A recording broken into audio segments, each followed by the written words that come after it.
Good evening. Welcome to the East Lyme Board of Finance. This is our regular meeting. Today is Wednesday, April 10th. It is 5:33, and I'd like to call the meeting to order and begin with the Pledge of Allegiance. I pledge allegiance to the flag of the United States of America and to the republic for which it stands, one nation, under God, indivisible, with liberty and justice for all.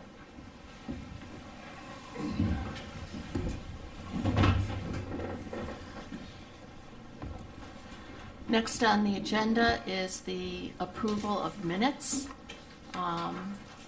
We have a number of them here. The last two, April 1st and April 2nd, we received late at night last night, so really everybody hasn't had a chance. So I'd like to table E and F until our next meeting. Do I have a motion to table the? Motion to table minutes on April 1st and 2nd, which is designated as E and F. Second. Any discussion? All those in favor signify by saying aye. Aye. Aye. Aye. Any opposed? No. Motion carries 4-0-0. For March 13th, 2024, regular meeting minutes. Motion to approve meeting minutes of the Board of Finance, March 13th, 2024, regular meeting minutes. Second.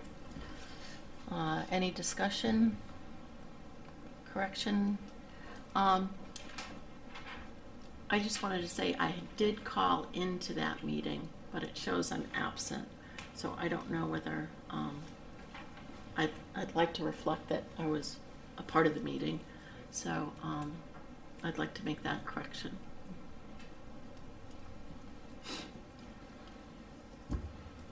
All right. Anyone else have any comments on it? Okay, all those in favor of approving the minutes of March 13th with the correction for my presence signify by saying aye. Aye. Aye. Aye. Any opposed? No. Motion carries.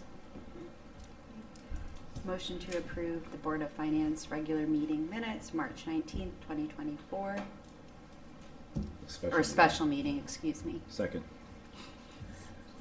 Any discussion? All those in favor signify by saying aye. Aye. Any opposed? Oh, 4-0-0.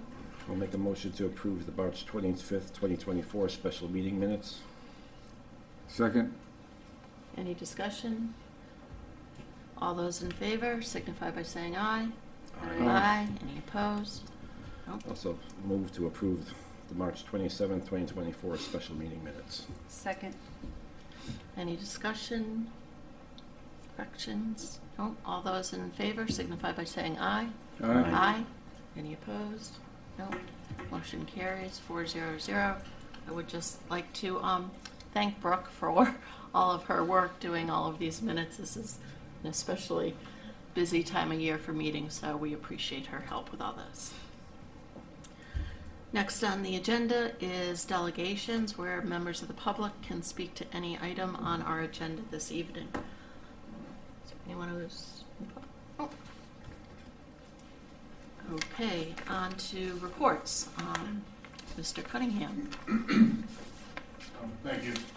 Not too much to report tonight, but what I will say is I did attend the meeting with the project engineers on the Exit 74 Route 161 project, and we're going to see a dramatic change over the next 8 months. Just to give you some perspective, since the project has started, they've spent about $30 million. Between now and November, they're going to spend $40 million. So to give you some idea of the magnitude of what's going to be happening, they are going to be taking down the bridge and replacing it with the new bridge. They're going to be raising Route 161 up about 2 feet, 2.5 feet. You can see the height of the storm drains as you drive down. So there's going to be a lot of disruption. They're very sensitive to, it's a summer season. They're going to try to do a lot of the work between 8 o'clock at night and at 5 in the morning. But even so, there will be times when they just have to close Route 161. You know, if they're removing a beam or something on that bridge, can't even have one lane under it. So there's going to be a lot going on. There are live cameras that you can dial into and see. And if you shine your phone at the, what do you call those, square? QR codes? QR codes, yeah. And that'll bring you to their website. You'll be able to see what's going on, live stream. You might be finding someone else that's turning the camera on you, but yeah, so that'll give you a lot of information. So just be aware, it is going to impact our town, but this is going to be the most significant change over the next 9 months or so. That's my report. Yeah, it's funny that you brought that up because just this afternoon my husband tried to go into the hardware store there and gave up because the traffic was so backed up. So Yeah, they changed.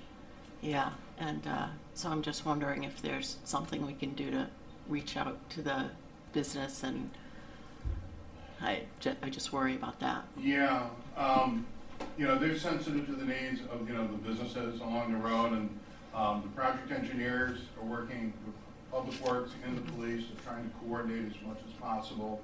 There was some problem with sequencing the lights, and that's been an issue, and every time they thought they had it solved, they found out that they weren't working. What it was is they have these sensors in the ground, and they're like upside down metal detectors, so they sense a vehicle.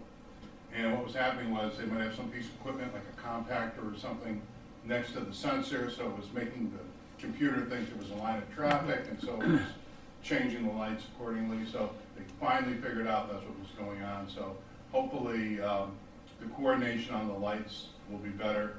And we asked them to also to consider trying to coordinate as much as possible the lights down at you know, Roxbury Road and Society Road. So they're trying very hard. It's a huge project and a lot of moving parts, but they are aware of the needs. Thank you. Yes. Okay, on to reports from our finance director, Mr. Gervais.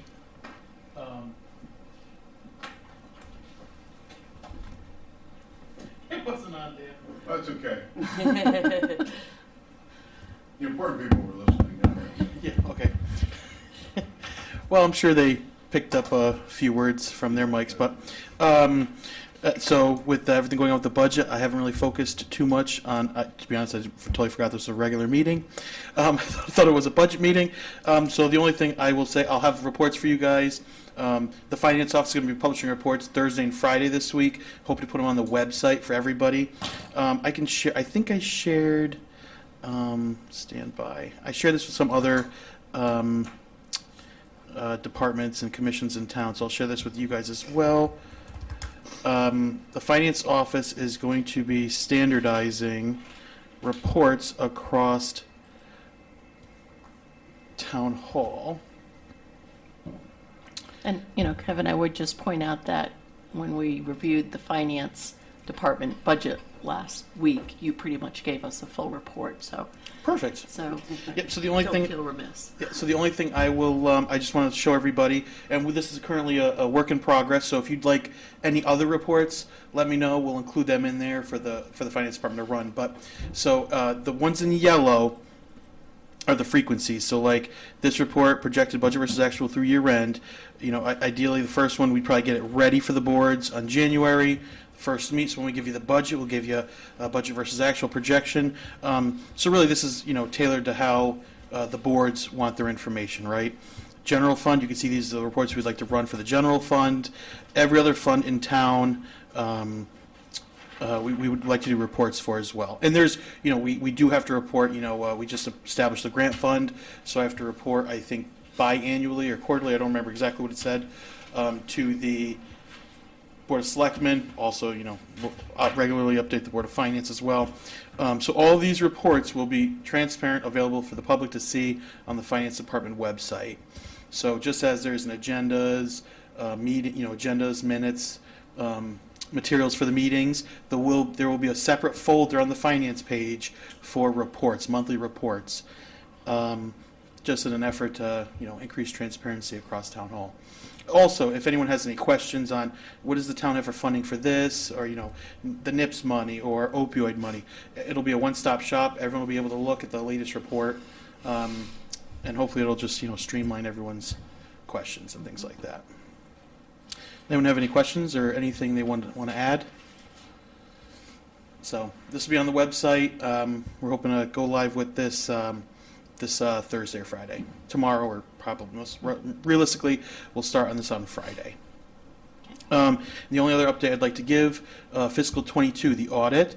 As of yesterday, we submitted the final requests that the auditors had. So right now, pending no further requests, it will be pushed off to their technical review team. We're hoping to have that turned around by the end of the month.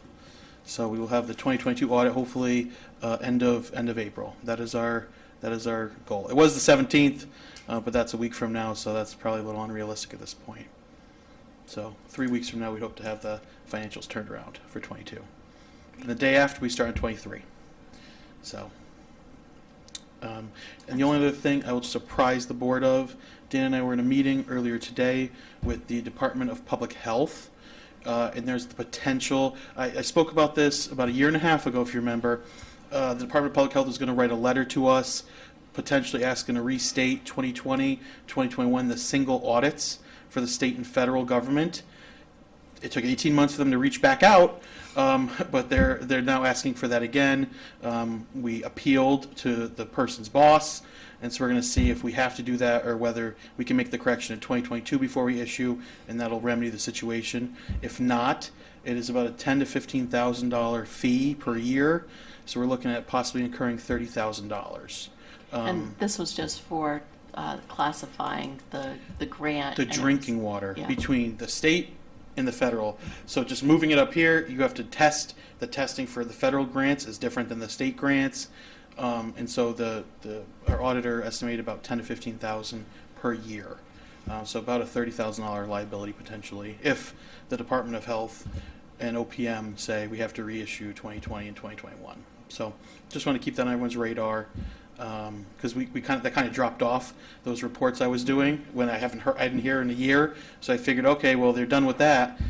They reopened that, so just so everyone's aware.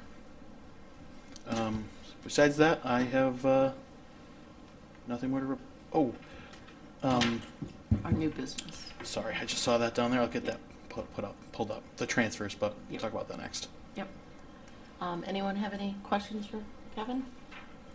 Oh, all right, on to new business. We have the fiscal year 2024 budget transfers. Where did Okay, I just have to pull it up here real quick. Transfers.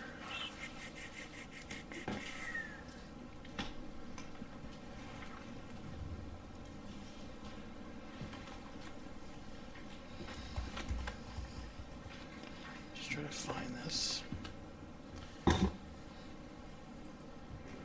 Okay.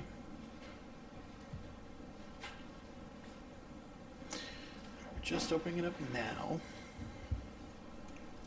So this is the ritual that we go through.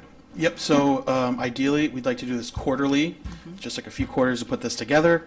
Okay. I will print this off in the mailroom for anyone that wants to look at it.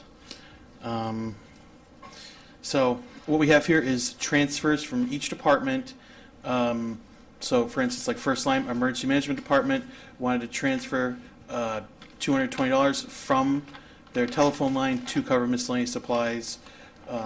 So a lot of these items, all of these items are, okay, perfect. Wait, man, there. So before Dan grabs it, we can just kind of walk through. So what happens is every department, we have quarterly budget meetings. We meet with the departments, we go through their budgets, ask where the pain points are, where there's savings, where they're having challenges, and we kind of address that, using the budget. Some of these items are things that we knew were going to come up, like line 14 there, that curator you see for $19,500. That was in the budget last year, During the first selectmen's budget negotiations, we cut that out because they didn't have a curator. A week after, they hired a curator. So we knew that position was... Thanks.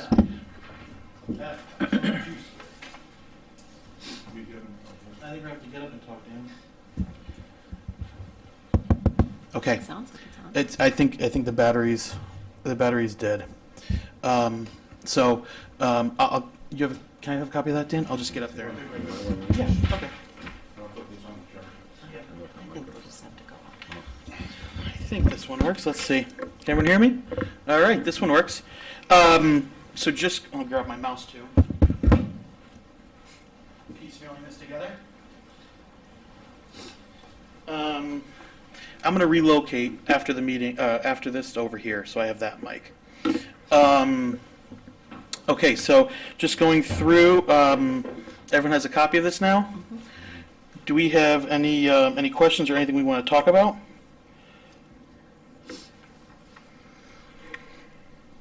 Do any of these transfers indicate that we should be making any changes to our proposed budget for the next fiscal year? No, I think a lot of these go hand in hand with our budget. Like,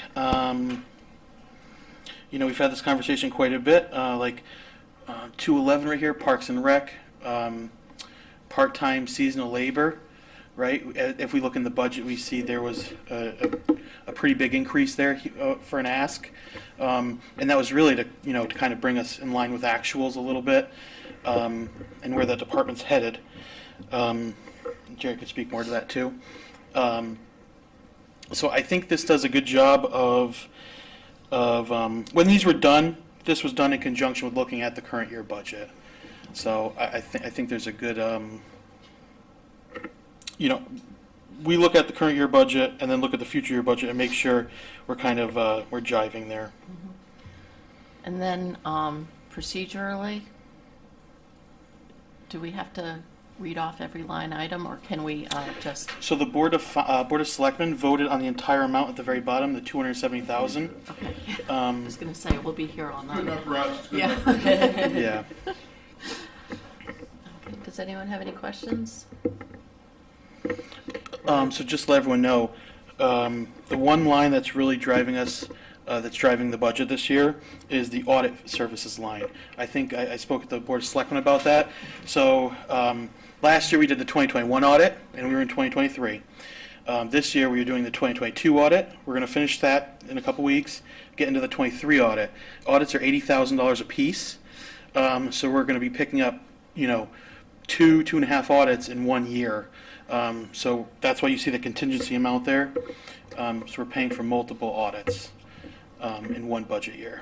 So I asked the auditor if we could move that money back, saying, hey, we know every year you have to do an audit. The service is going to be performed. When did we do the work?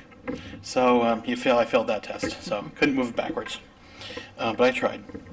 So I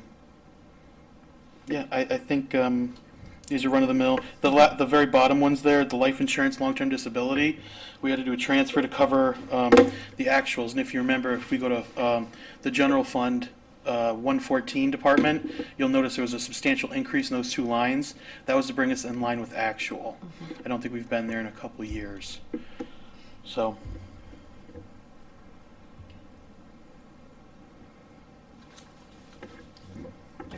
Everybody good? Then yeah, go ahead. Okay, I'll make a motion to approve the fiscal year 2023-2024 budget transfers in the amount of $270,834.03. Second? Any further discussion? No? All those in favor signify by saying aye. Aye. Aye. Any opposed? No. Motion carries 400. Okay, so now we are on to budget deliberations. This is the continuation of our special meetings from last week. And we left off at Department 418, Commission on Aging. So,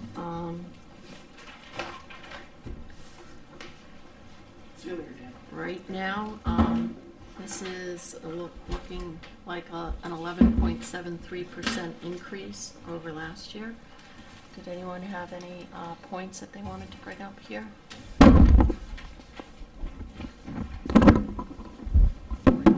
John, Lauren, Paul, anything? I didn't have anything on this budget.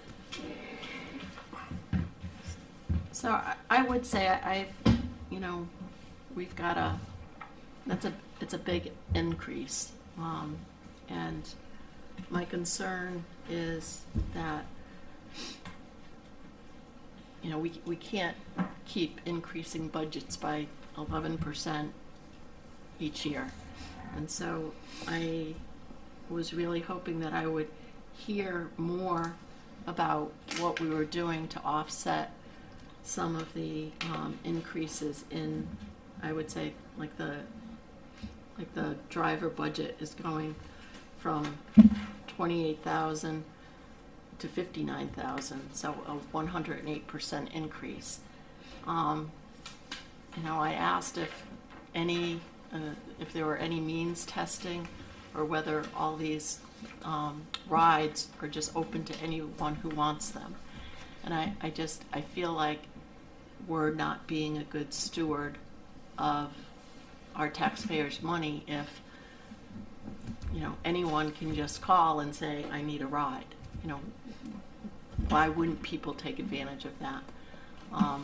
And so that concerns me. I know we do a lot for all the youth in our town, and we want to do what we can for the senior citizens as well. But I think, given that we have created a whole youth and family services department, I'm hoping that we would have had some ability to add on that task of seeing who are we giving the service away to for free. So then that's the one thing, and I was also just kind of curious if could there be a mistake in the graph we saw where it showed the rides doubled from one year to the next, and I don't know whether that whether there was a different methodology in counting them, whether one way or both way, because it seemed like a huge increase, which didn't seem to be properly, not properly, but explained enough to really, explained, yeah. Did you want to address one of those, since you're here? Yeah, when we start. Sure. Sure. And if you could just state your name. Yes, my name is Michael Bekich. I'm the chairman of the Commission on Aging. I think part of the I could answer part of your concerns very quickly. First of all, if you look at the fact that our driver, our what they call bus driver one, that was our part-time money. Last year there was a $43,000 full-time driver plus the $28,000 in part-time, so the total was $74,352. The full-time driver is no longer with us. That position has been removed, and that, of course, that had benefits too, which don't show up in this budget but do show up elsewhere in the system.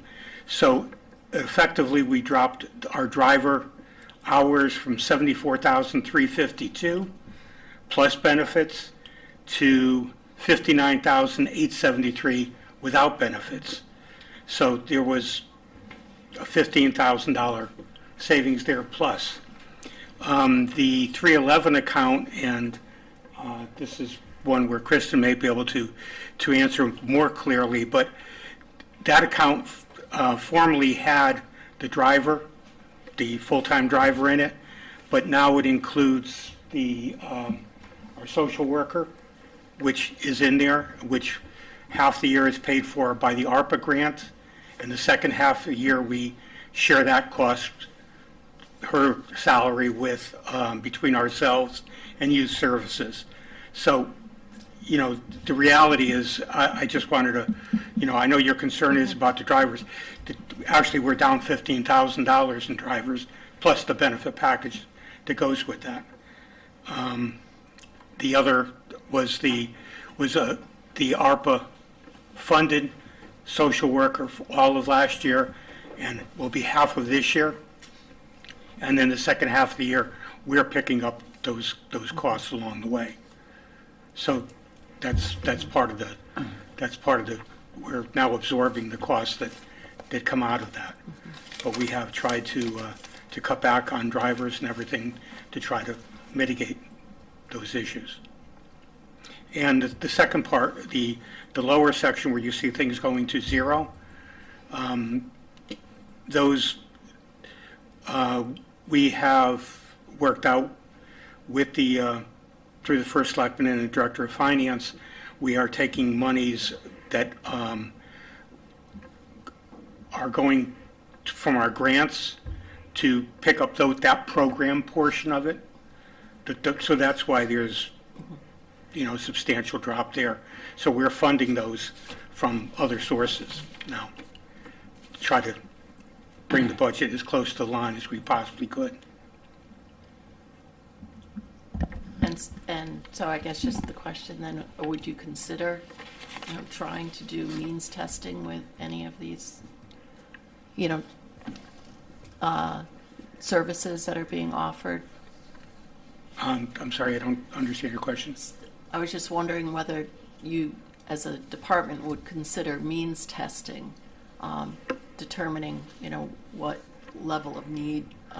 You mean for resident drivers, has. et cetera? No, for the trips that we're providing. Oh, our trips are up substantially, and I don't know if you do have those numbers with you. I'll step back and let Kristen. Sure. So I'm Kristen Karamanica, the director of the Senior Center. I have even a new stat. So the stats you were talking about, we do get them from, the old director got them from Schedules Plus, and that's where we're getting them this year too. So we had COVID, so nobody was taking transportation. So last year the numbers went up a little bit, but this year they have truly doubled. So I just met with ECTC in regards to Dial-A-Ride. So I have a new,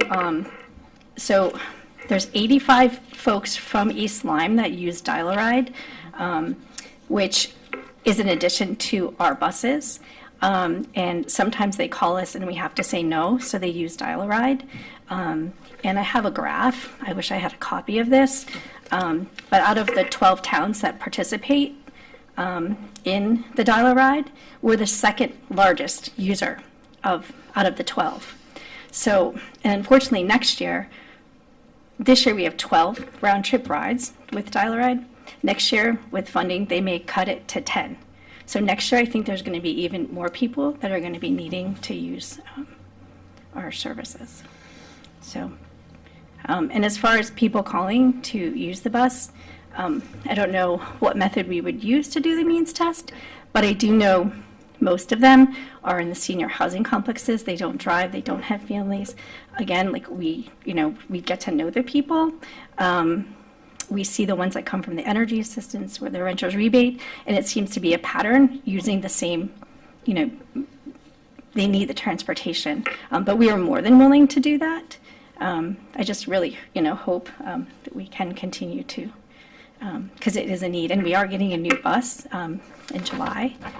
So that means we'll have 3 buses. We'll use just the 2, because standard, we usually have the 3 buses. It's just we've been waiting for the third one for 2 years, so we're finally going to be getting it. But if you want me to make a copy of this from the Dial-A-Ride, this is just another.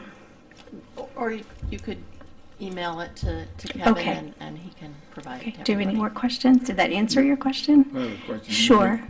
Adding on to that, when people call in, do you have any criteria? Medical rides are always number 1. What's that? Medical rides are always first. Now, you told other towns that belong to a would organization provide these rides?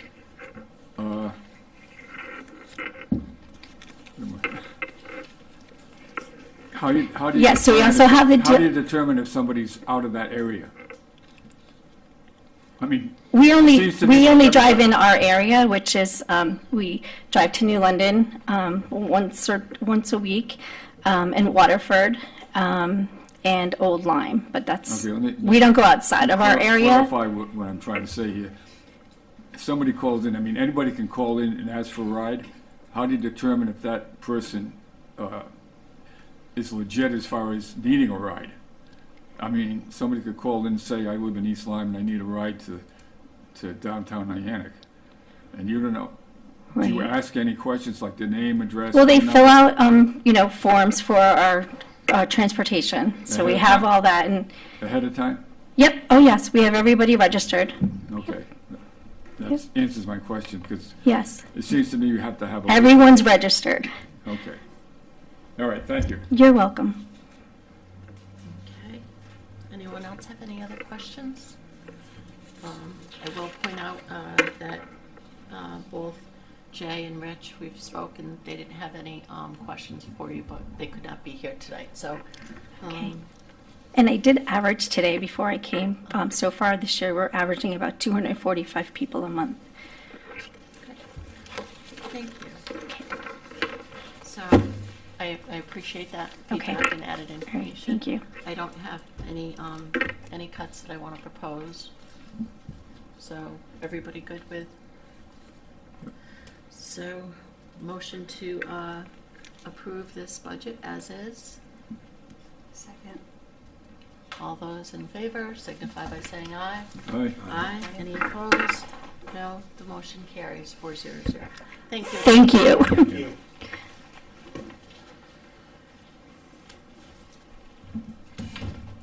Okay, 419, health and welfare.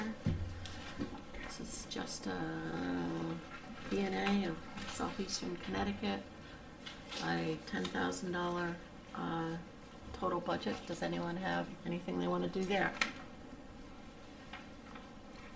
No? Do I have a motion to approve this? Move to accept 419, $10,000, health and welfare.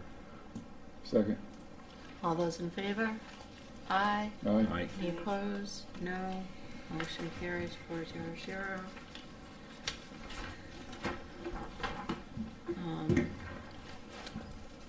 Culture and Recreation, which is basically the East Lyme Public Library, Department 420. A 2% increase to $1,231,806. Rich and Jay do not have any comments there, other than to leave as is. Anyone have anything for that one? Okay, do I have a motion to approve this Department 420? Motion to approve 420 Culture and Recreation for $1,231,806. Second. Any further discussion? No? All those in favor of approving it signify by saying aye. Aye. Any opposed? No. Motion carries 400.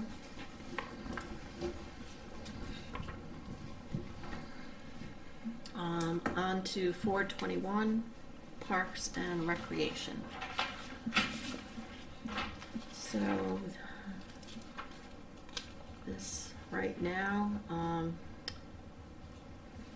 the first selectman and the Board of Selectmen dropped it to $890,223. Anyone have anything further that they'd like to propose? I have a few to propose. Okay. Item code 242 under 300 operating expenses. On the conventions, I dropped it $400 back to $2,000. Okay. Any discussion on that? Well, Rich was going to propose dropping it 600 down to 1,800. So I don't know, maybe you want to compromise and, So, sure. So we'll drop it, 500? 500 to 1,900. The one member of our audience happens to be the Park and Rec Director. Yep. Would you like to? Figured I'd, Yes. Yeah. to engage the audience. Yes. So what line item? I can't find it. So 242. Oh, 242. Yeah. I got it now. Thank you. So it's the Yeah. professional. I got it. Thank you. Hi, good evening. Jerry Locken from the Parks and Rec Director. Yeah, we did request an increase in that line item due to, we have several professional staff that have certifications that require us to go to conferences. And we also have a new staff member in our parks operation who's the parks foreman, who has to have certain trainings to allow him to apply chemicals and do things like that. So, before the staff member before already had that certification, the new staff member that we hired needs to achieve those certifications to allow him to do his job. So, attending those conferences and things like that is the way that you get those certifications that allow you to do the necessary things to perform the job. These conventions, are they all mandatory, one way or another? They are mandatory. You have to have required training to maintain your certification. Continuing education units is what people normally have. You have to maintain your CEUs to maintain your certification, yes. Okay. So with that added insight, John, what are you thinking? Considering what he just said, I'll just let it remain at 2,400. I think that makes sense. So nothing there. That's maybe, that's continuing education, not the convention. Yeah. Clarify Right. a little bit. The naming of them, I think, is a little Yeah. funny. Okay, add two more. Yep. Go ahead. Down to 320, miscellaneous supplies. I reduced that by 500. 1450, 14,500. And you and Rich were on the same wavelength there. He was proposing to decrease it $1,000 to 14,000. So, Jerry, basically we've been on a mission to. Yeah, I've heard those discussions, and I absolutely 100% agree with the finance director's initiative to break these things out into more meaningful categories that allow people to accurately assess what's in these miscellaneous supplies. And as you see there's things that we have for Parks and Rec, and most critically, it's software and things like that. But beyond that, it could be under office supplies. You might have things like batteries for the radio at the two-way radios at the beaches. So it's not like all paper clips and tablets and things like that. It's actual supplies that we need to do our operations. So I don't know if Kevin's got the information here about what we're spending currently or what's left in that account, but I can assure you by the end of the year that we will, we'll be cutting back on what we buy so we can stay within the approved budget. But there isn't a lot of, I guess this software is going to take a while to load there, I would expect, but. Yeah. Well, keep delaying. Okay, but yes, so I think in the future, I think you can look for us to have a better, that particular line item broken out into more descriptive categories that give you a better sense of what it is that we are purchasing in there. But like I said, there isn't, we'll be struggling to keep within our budget this year, and I would expect that's the same next year. In the budget that we're proposing, particularly with software subscriptions and things like that becoming more expensive, the budget that we proposed is based on actual expenditures, so, that's. Okay. Here we go. So Kevin, you're pulling up what's been spent to date.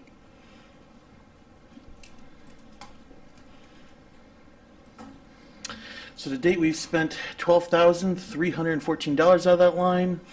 There was $995 transferred into that line that you just approved a few minutes ago. Yep. There's $1,400 encumbered. There's $750 left to spend. How much left? $750 for the next couple months. So that line is definitely under pressure. Yes. All right. Let me ask you this, could you live with $500 cut? I don't have a choice to do anything. I mean, my professional advice to you is that we requested 15,000, and that was the amount that I felt we needed to do the job. Miscellaneous supplies to me is like I know. a catch-all. I mean, I know. And like I say, I think we all agree that there needs to be better clarity on that. I'm going to stick with the 500 in this situation. So would you like to make a motion? I'd like to make a motion to reduce under operating expenses line 320 miscellaneous supplies by $500, which reduces it to $14,500. I'll second.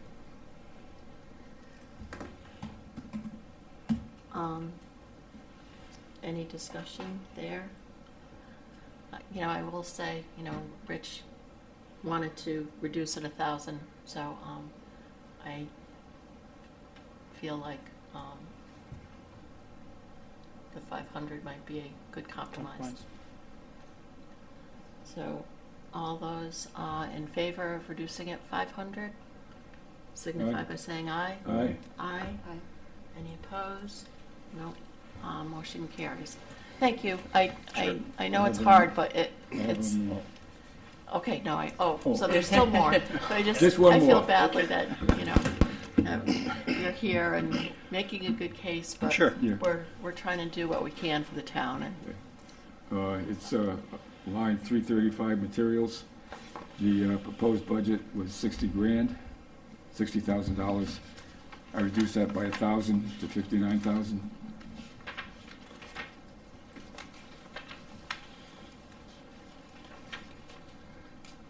and I think Kevin's pulling up where we are to date. So there's $2,600 available in that line.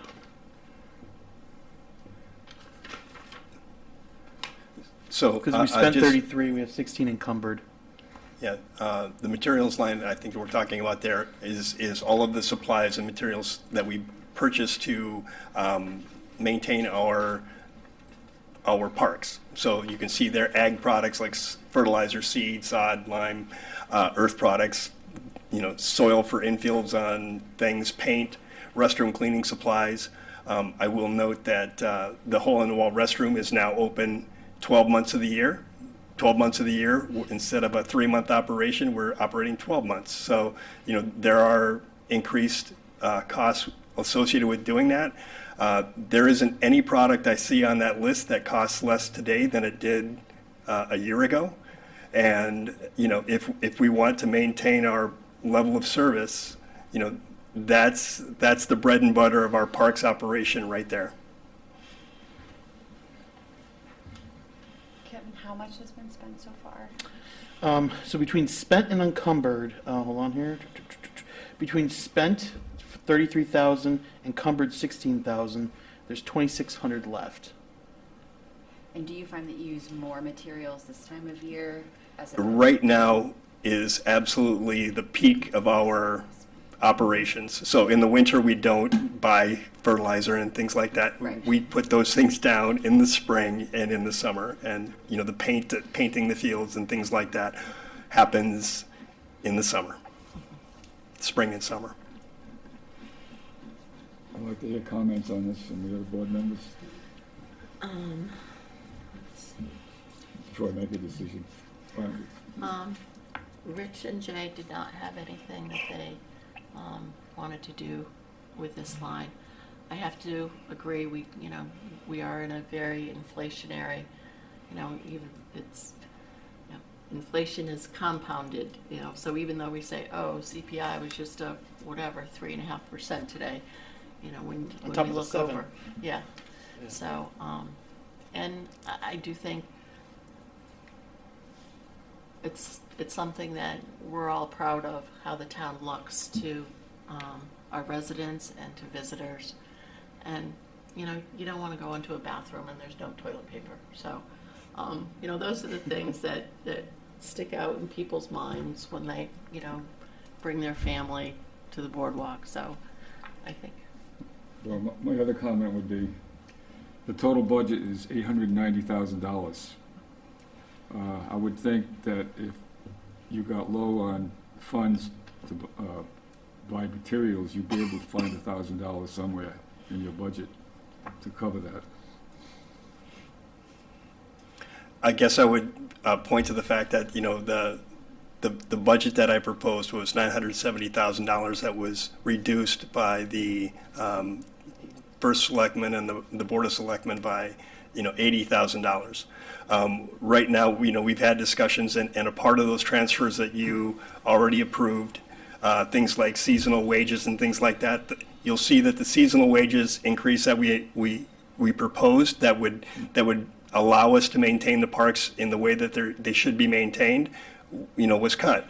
We're in a situation where we're already robbing Peter to pay Paul in some situations. So, you know, any further cuts are just going to, you know, it just postpones, or it doesn't move us forward, or it doesn't even keep us above water. You know, we'll lose ground. You know, and I think you've got a tough decision to make. You've got a mill rate that you're trying to maintain and all kinds of things like that. But just, again, from a professional park and rec professional opinion, you know, the amount of money that I requested was the amount that it's going to take to run the department and provide a level of service. Anything less than that is somebody's going to feel it. Somebody's going to go into a bathroom. Somebody's going to, you know, not have a field line. Somebody's not going to, you know, enjoy a program or whatever. Those are real world consequences of, you know, of decisions that you have to make. I understand where you're coming from. Yeah. I sympathize with that. But having been there myself, as far as managing a budget, I'm going to have to stick with $1,000. So I'm going to make a motion for that, and the other 3 board members can vote against it or not. It's just the way I feel at the moment. So I'll make a motion. I'll second the motion. I haven't made it yet. I make a motion to reduce item 335 materials by $1,000 down to $59,000. I'll second that motion. Any discussion? Yeah, just my concern was that this is the kind of stuff that's going up and up and up, and you know, I think it'll just be coming back for more.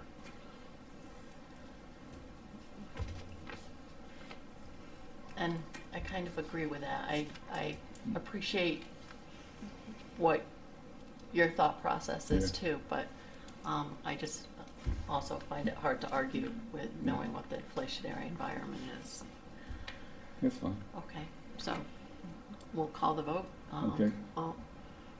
All those in favor of reducing it by, what did you say, 1,000?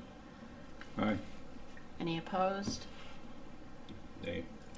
Okay, so that did not pass there. Okay. In that, oh, did you have any more, John? No, that's it. I just have a question. So we've got the dues and professional organizations going from, you know, $695 in 2023, $1,100 in 24, and now going up 38% in 2025. That's, you know, Yeah. when I know it's not a huge number, but when I see 38% Correct. increase in something, Yep, the numbers that we propose there are actual numbers from the professional associations that we are members of, the National Recreation and Park Association, the Connecticut Recreation and Park Association, and those organizations. Those are actual member, that's what their dues have done. That's the dues that they're charging for the coming year. So our budget request reflects that. and so it's not more people? It's just not more people, it's the same organizations, just the cost that they've quoted us for their next year dues. Okay. All right, so I don't have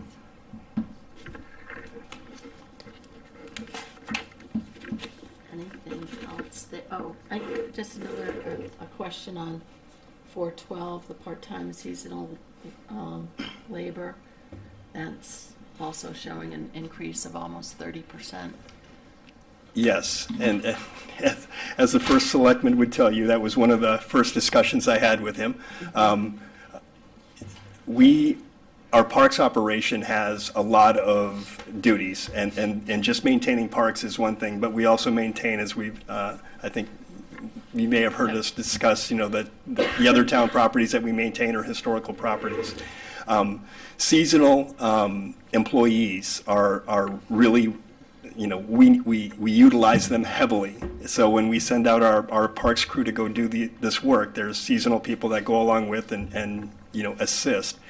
Last year, we spent essentially our entire budget by November, and we just trying to keep the parks at an adequate level. That's why the increase, and if you note there, I had a $107,000 requested budget, and it was reduced by the first selectman. We recognize, or he recognized in the discussion we had with the finance director and others, was that we saw that as something that would just be entirely unpalatable, and that a more modest increase. I mean, I think we all recognize that there is a need for us to provide the seasonal staff to supplement our parks operation during the summer. But there's a limit to what people can afford to pay, and in the best judgment of those of us sitting around the table in that meeting, that the $88,000 was the amount of money that we felt was palatable and would still give us a bit more than we had last year, but it doesn't quite get us all of the way there, but it's a step in the right direction. And how far are we? We just transferred in $20,000 into that line for this current year. Yeah. So we're currently already spent 70,000. We have 18,000 left, but summer help That's hasn't gonna started yet. It starts mid-May. They'll start May, correct, and it'll be 40 hours a week for a couple of people for May and June, which will add up quickly. Okay. All right. Any other questions, Jerry? Okay, so what did we end up doing with this budget altogether? $500 cut. $500. $500 cut. So do I have a motion to approve this budget of, sorry, 889, 723. I'll $889? move to approve the Parks and Recreation Commission budget, 421, 889, 723. And second it. Any further discussion? All those in favor of approving the budget as stated? Aye.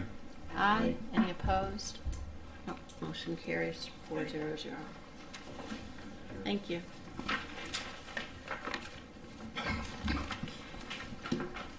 Now on to Youth and Family Health Services. This is a new department, a budget of $276,650.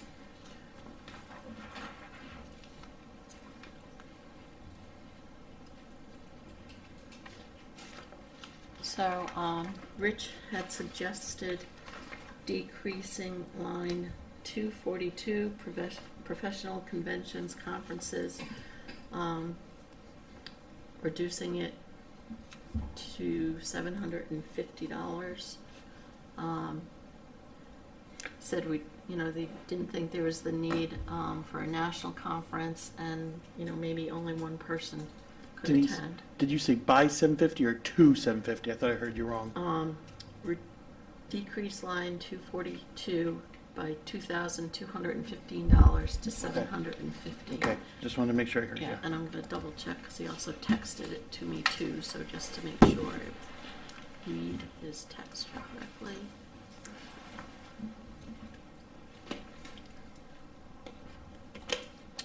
I'm gonna run out and grab some water for a second.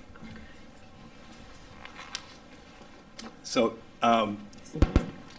if you'd care to hear it, I have some information regarding the Youth and Family Services budget, something I, have been involved with in the development of it. Unfortunately, Sarah Furman, the director, cannot be here tonight, but I will tell you that the national conference, and whether you go to the national conference, things like that, those conferences are generally related to prevention of abuse of substances.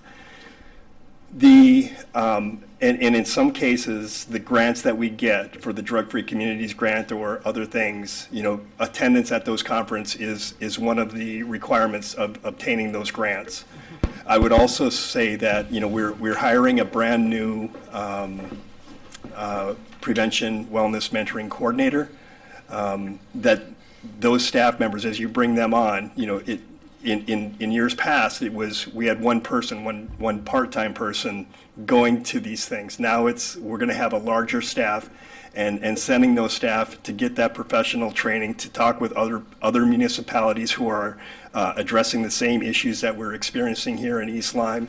There's, for $2,000, my professional advice is that's $2,000 well spent. That addresses some critical need here in the town that allows our staff members to be providing the best service that we can possibly provide. Okay.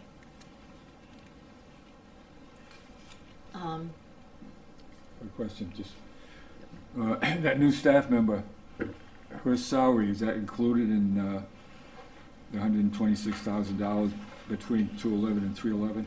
I'm going to let the finance director answer. Can you repeat that again, John? On personal services, we have item 211 and 311. Okay. The combined dollar figure for those two items is $126,000. My question is, this new staff member, is her salary in that 126? Yes, let me show a breakdown real quick. And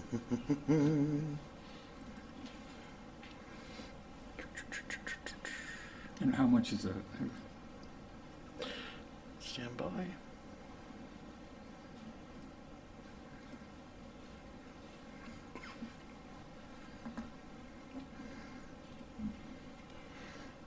Okay, John, let me just. Okay, so the $75,000 is the director's salary. Let me just pull up the spreadsheet so I can just walk through the differences here. So the program coordinator line that is currently at $51,064 is two partial jobs, if I'm not mistaken. Hold on a second, John. It's right here. It is $36,000 for the wellness prevention coordinator, and it is $15,000 for the case manager. So what's her title as new member? What's her title as new staff member? The wellness prevention coordinator? Yeah, and the case manager, those are two brand new positions. I mean, they're both part-time positions. When the department was created, the only position that existed was the wellness prevention coordinator that was funded partially through ARPA. And it was in the Park and Rec and Youth Services budget back then, but that was the only position. Now with the new department, they're replacing the wellness prevention coordinator that was promoted to the director, adding a case manager, and then you can see down below there's some other staff members for the youth center and for counseling. When does that money run out? The op money, the op money that is paying for that coordinator, when does that run out? I believe it already has. It's going to run out, the remainder of that, there's a few thousand in there. It's going to run out this year, pretty much right on 7/1. So then we pick up the balance? So we are picking up, so in this budget, this is all general fund budget right here we're looking at. Yeah. Let me just double check, does that amount tie to 204? 204, 729 is the salary lines, right? 204,729 right here in our spreadsheet. When we pull up the details, 204,729. So what we are doing, these two positions right here, this open center supervisor and this open center leader, Yep. position, these are currently, these are employees of the town right now. Those are paid for through the Fund 18 Special Revenue Fund, right? So I discussed this at the Board of Selectmen meeting. I will show you all as well, since we're doing this. Let's hash it out here. So Fund 18 is comprised, it's really, when you hear the Park and Rec Special Revenue Fund, that is what we're looking at, right? When we talk about the Park and Rec Special Revenue Fund, the Commission on Aging also has a piece of that, as well as Theater Under the Shell. And, okay, so really, when we look at this, the Park and Rec side, this is Park and Rec, all of these different programs. When we look at youth services, right here, line B, youth services has a cumulated effect of a negative $200,000 fund balance. So every year, youth services is draining the Park and Rec Special Revenue Fund. So you can see last year we were about $44,000 in the hole. They bring in about $30,000, but they spend $75,000. We're moving this to the general fund, right, to get away from having a fund with a deficit every year. We're going to eliminate that, move those funds or those expenses to the general fund, right? Excuse me, that's the proposal here. So when we look over here at the general fund, these part-time seasonal positions, all these are people that we currently have. The $78,000. Let me just pull up the second spreadsheet again. And anyone has any questions or clarifications, I can clarify. But that $78,000 is made up $15,000 for the supervisor, $30,000 for staff, and then this $32,000 for a counselor. That counselor is currently paid for using ARPA money. As of 7/1, we're projecting that money will run out, and then the town will pick it up from there on. So ARPA was picking up for the first year and a half, 2 years. We've run out of that money. Now that we've established Youth and Family Services, we're combining all these resources into one budget in the general fund, right? So the general fund's now, picking up the tab, not on the backs of the Park and Rec Special Revenue Fund. Okay. Is that kind of? Yeah. So we are adding a case manager, $15,000. That is not anticipated to be a full-time position. $15,000. That'll probably get you, 10, 15 hours a week, probably for half the year. So that's probably a late hire, second part of the year. Same thing with the Wellness Prevention Coordinator. Originally, Sarah Furman, who is now the director, was originally hired. I think she was originally hired part-time, wasn't she? Correct. And then it got pushed up to full-time. The idea was to make this position full-time. Through the budget cycle, that's gotten cut back to part-time as well. So that is where we stand with One that. quick question. So next year, Yep. that $126,000 is projected to be what? So the director will stay the same or whatever increase Yep. there is. We'll talk about that later. The Wellness Prevention Coordinator, in this budget, it's a part-time position. Next year, I imagine it'll probably be requested to be full-time. But throughout the year, we're not going to have funds to make that person full-time. So that person, come next year, will be part-time still. The case manager position, that's probably the wild card. Because what it looks like to me, that'll probably fund a quarter of that person's position, maybe 4 months, 5 months. So that's the wild card, right? So that might go from 15 to 30, 40, 50, depending on how that position's hired. What parameters are over that position, right? Whether it's a Okay, 12-hour a week position So or we're talking, I'm guessing, somewhere under 200,000, 180 to 200. yeah, I don't want to speak for Sarah Furman, but Yeah. I mean, just based on those, I don't Yeah. know how you'd get to. I mean, even if this was requested, 57,500, and this was at the 45,178, Yeah. right? So, Just hypothetically, yeah. yep. All right, So, thank you. yep.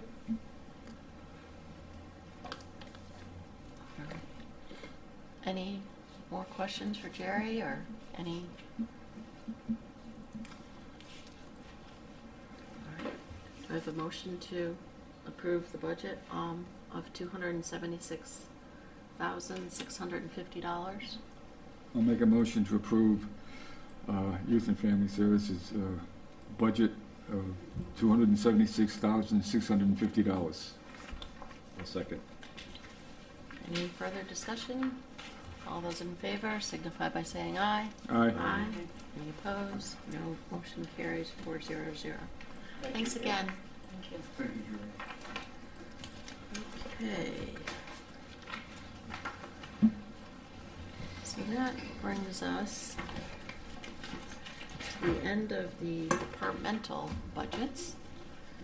And I think we have, we discussed some capital stuff in the departments, but there's probably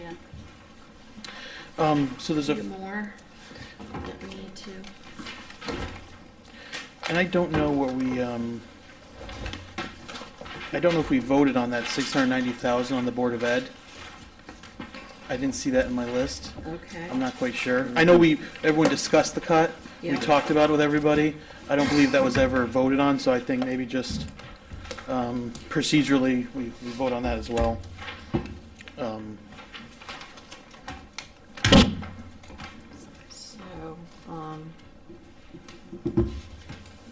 So it was 690,000. For a total of the 1.1 million that was cut. Yeah.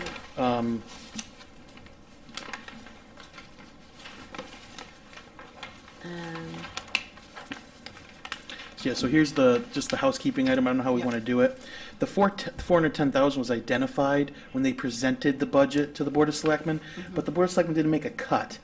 So I think we probably eliminate that and just move the full 1.1 million over to the Board of Finance, just as a housekeeping item, right? Because, I mean, they offered up that 410,000 if you remember, Right. but there wasn't an actual vote. So I think I just think, just Yeah. housekeeping, we just do the 1.1. right, I thought you were talking about These two right here. their total budget, not just the capital? Or you No, talking this about the was capital? operating, Right, operating yeah. side, yep, Okay, yep, I yep. had moved to capital. Oh, sorry. So you were throwing me off there. Yep, so I just wanted to, on the operation side, there's only two things we haven't voted on yet. It was that cut that we talked about a couple meetings ago to capital, cash capital, and then to the Board of Ed. So however you want to do it, I just had those highlighted. Okay. So really, let me just clean this up here. This is really that. So that's what it looks like. So I think it's probably simplest to just say, let's vote on the proposed budget of $90,600,244. That's the budget as a whole. So we still have the two smaller ones to do. Okay. This cut and then this cut. All right. And the Board of Ed is the 60 million here. We don't approve them at 90. Okay. So, it's like I can barely see that up there. So. I'm so sorry. Let me try to. They are also behind you. I know you want to turn around, but let me see. Does that help at all? Oh, yeah. Okay, so we have a motion to decrease the CNRE municipal projects budget by 100,000 to 900,000. Anyone want to make that motion? Motion to reduce the CNRE municipal projects budget of Board of Education by 100,000 to 900,000. Yeah. Do I have a second? Second? Any further discussion? All those in favor signify by saying aye. Aye. Any opposed? No. Motion carries. So just so everyone knows, that was cash capital we cut. Cash capital. Cash capital. Yes. Yep. So just clarification. Nope, we're good there. All right, there we go. And then the 1.1 million on the Board of Ed. Anyone want to? Didn't there vote on it? I don't believe we did, because I had it in two different places. I didn't see one, so just if we could have another Yeah. vote. Probably doesn't hurt though. Yeah. And if we did, I'm sorry, but I'll make the motion to decrease the Board of Ed expenditures budget by 1.1 million to 23. Nope, right here, Oops, 60 million. Sorry, 60,024,675. Second. Second. Any further discussion? All those in favor signify by saying aye. Aye. Aye. Any opposed? No. That motion carries 400. Before we go to capital, do we want to do revenues? Sure. We have some updates to revenue numbers, Yep. just so everyone's aware.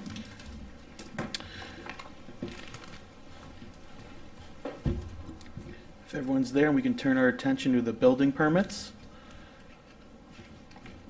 Line 501, it's under licenses and permits there, it's the second one. So currently, we're budgeting $650,000.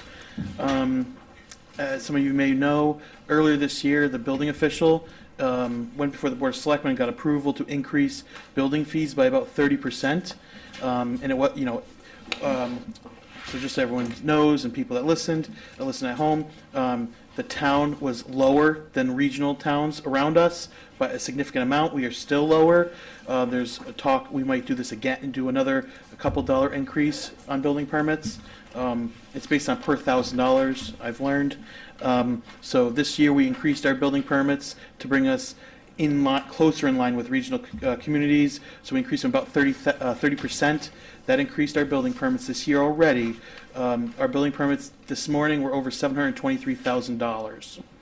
There are a number of large projects happening, especially in the old Black Point area, that are one-offs. There's a couple $50,000 permits, so we're not quite sure we're going to be able to sustain that next year. So, because he's projecting, $800,000-900,000 this year, we still have 2.5 months left to collect. So he was comfortable with $750,000 for next year. That's a $100,000 increase to where we originally projected. So that's a nice little offset of taxes for us there. So do we need to approve that increase? I think we do. Any changes I think we should vote on. To increase, so line 0105500501, building permits and fees, $750,000. A second? Second. Any further discussion? All those in favor signify by saying aye. Aye. Aye. Any opposed? Nope. Motion carries 400. And The next one I want to turn everyone's attention to is LoSiP. It's in the grant set, intergovernmental revenues. I'm just trying to pull this up so I can show everybody what we're talking about here. Okay, so if everyone can turn their attention to the screens here, this is our current year capital items. You'll notice on Public Works and Building and Infrastructure, Municipal Building, ADA Compliance, it says parentheses LoSiP, parentheses LoSiP. Down here we have a parentheses LoSiP, and we have a parentheses LoSiP. I used to remember what LoSiP stood for. I think it's something capital improvement. I think local capital improvements. So every year we get about $175,000. This year we're slated for $176,000. We have a rolling balance at the state of Connecticut that we can tap into. We have $231,000 at the state of Connecticut. We're getting another $171,000. The two of those combined are about 400. Hold on here. 431,000, I believe. $407,877. The reason we have to adjust the revenue side is since we are putting the $400,000 and we're potentially planning to spend all of the LoSiP money, we have to budget for all of the LoSiP money, right? And if we don't spend it, not a big deal.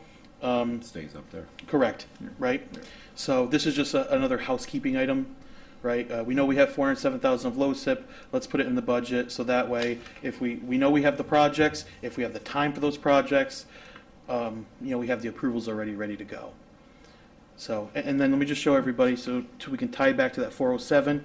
What we did here, I split out the municipal building and repair line. This was $50,000. So what I did was just trued up the remaining balance. So there was $22,877 left of LoSiP funds. So on the town side, we're going to kick in $27,000 of cash, right? So that project will be made whole for $50, but it has two funding sources. half of it, half of it will be LoSiP, the other half will be the town. That's just a little housekeeping item, right? So just wanted everyone to be aware of that. Okay, so anyone want to make a motion there? I'll make a motion to increase the LoSiP grant revenue for the 2024-2025 fiscal year to $407,877. For the Second. Second. Any further discussion? All those in favor? Aye. Aye. Any opposed? Motion carries 400. And then opioid funds. Opioids. So the next one, Hard to as say. everyone's aware, the town has received about $123,000 to date of opioid settlement money. That comes from Janssen, Walmart, CVS, Walgreens, pretty much everyone that sold drugs, they had to pay us something. It was really nice getting those big checks. We cannot offset taxes with that. So we cannot, how I currently had it set here, to put the 20,000 in, that's not really kosher with the grant guidance, so we're going to reduce that. In the next month, you're going to see Youth and Family Services come before the Board of Selectmen and then ultimately the Board of Finance to appropriate some of that money for some program expenses and also additional supplemental counseling services. We're looking to spend that money on. Because under the Board of Selectmen, if you'll recall, I believe they asked, or maybe it was First Selectman, but there was an initial ask of $64,000 for counseling services due to the wait list there is. And so since that was cut back, and counseling services is a approved use of funds, that'll be coming before the boards probably in a month or so. So the idea is if we can take that out of this budget. So I'm just thinking then,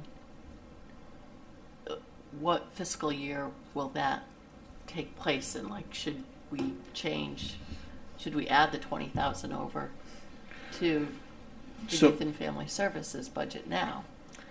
So this money's all in the grant fund, so I'm separating it out from the general fund. Okay. So it's every year we'll come before the board asking for an appropriation to establish a budget for the opioid money. So what we're going to do, so the board knows, our plan is every year we get about $15,000 for the next 10 or so years for opioid funds.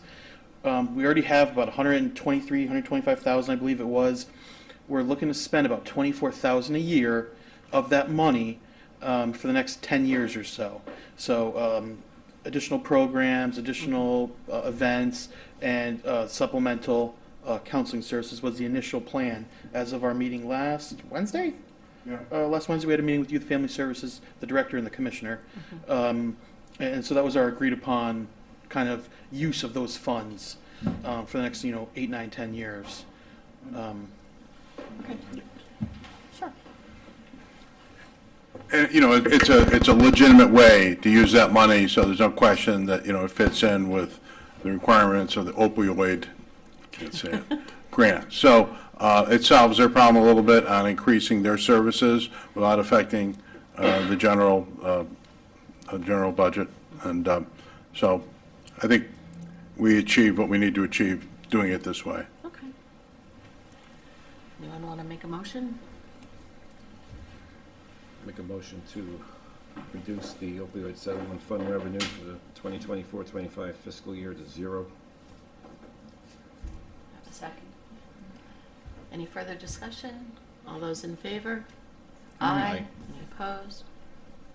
Abstentions? Motion carries 400.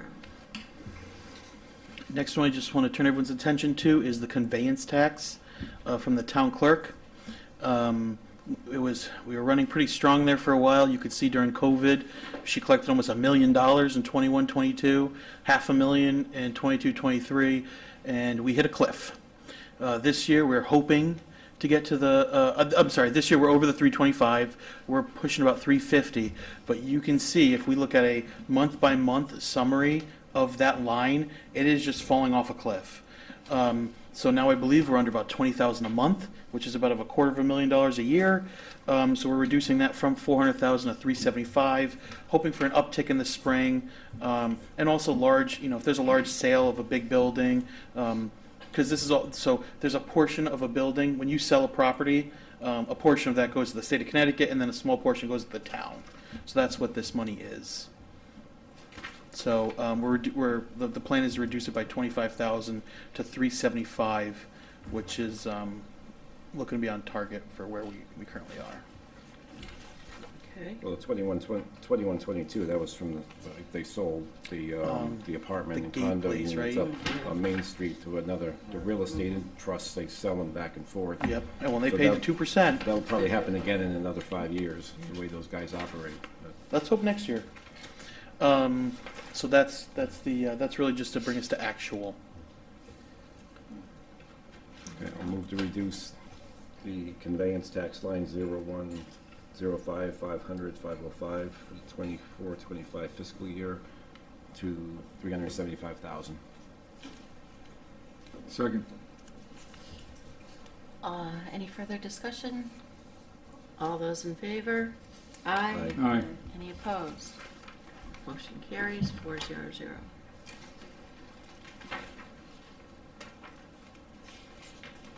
And then, So we have two more. Yep. There's a small one, but every amount helps, especially since I've cut some out. Commission on Aging program line, there's $3,000 already in that line. Years prior, we had $1,500. I think restoring that to the $1,500 minimally makes sense. okay, so this is under charges for services.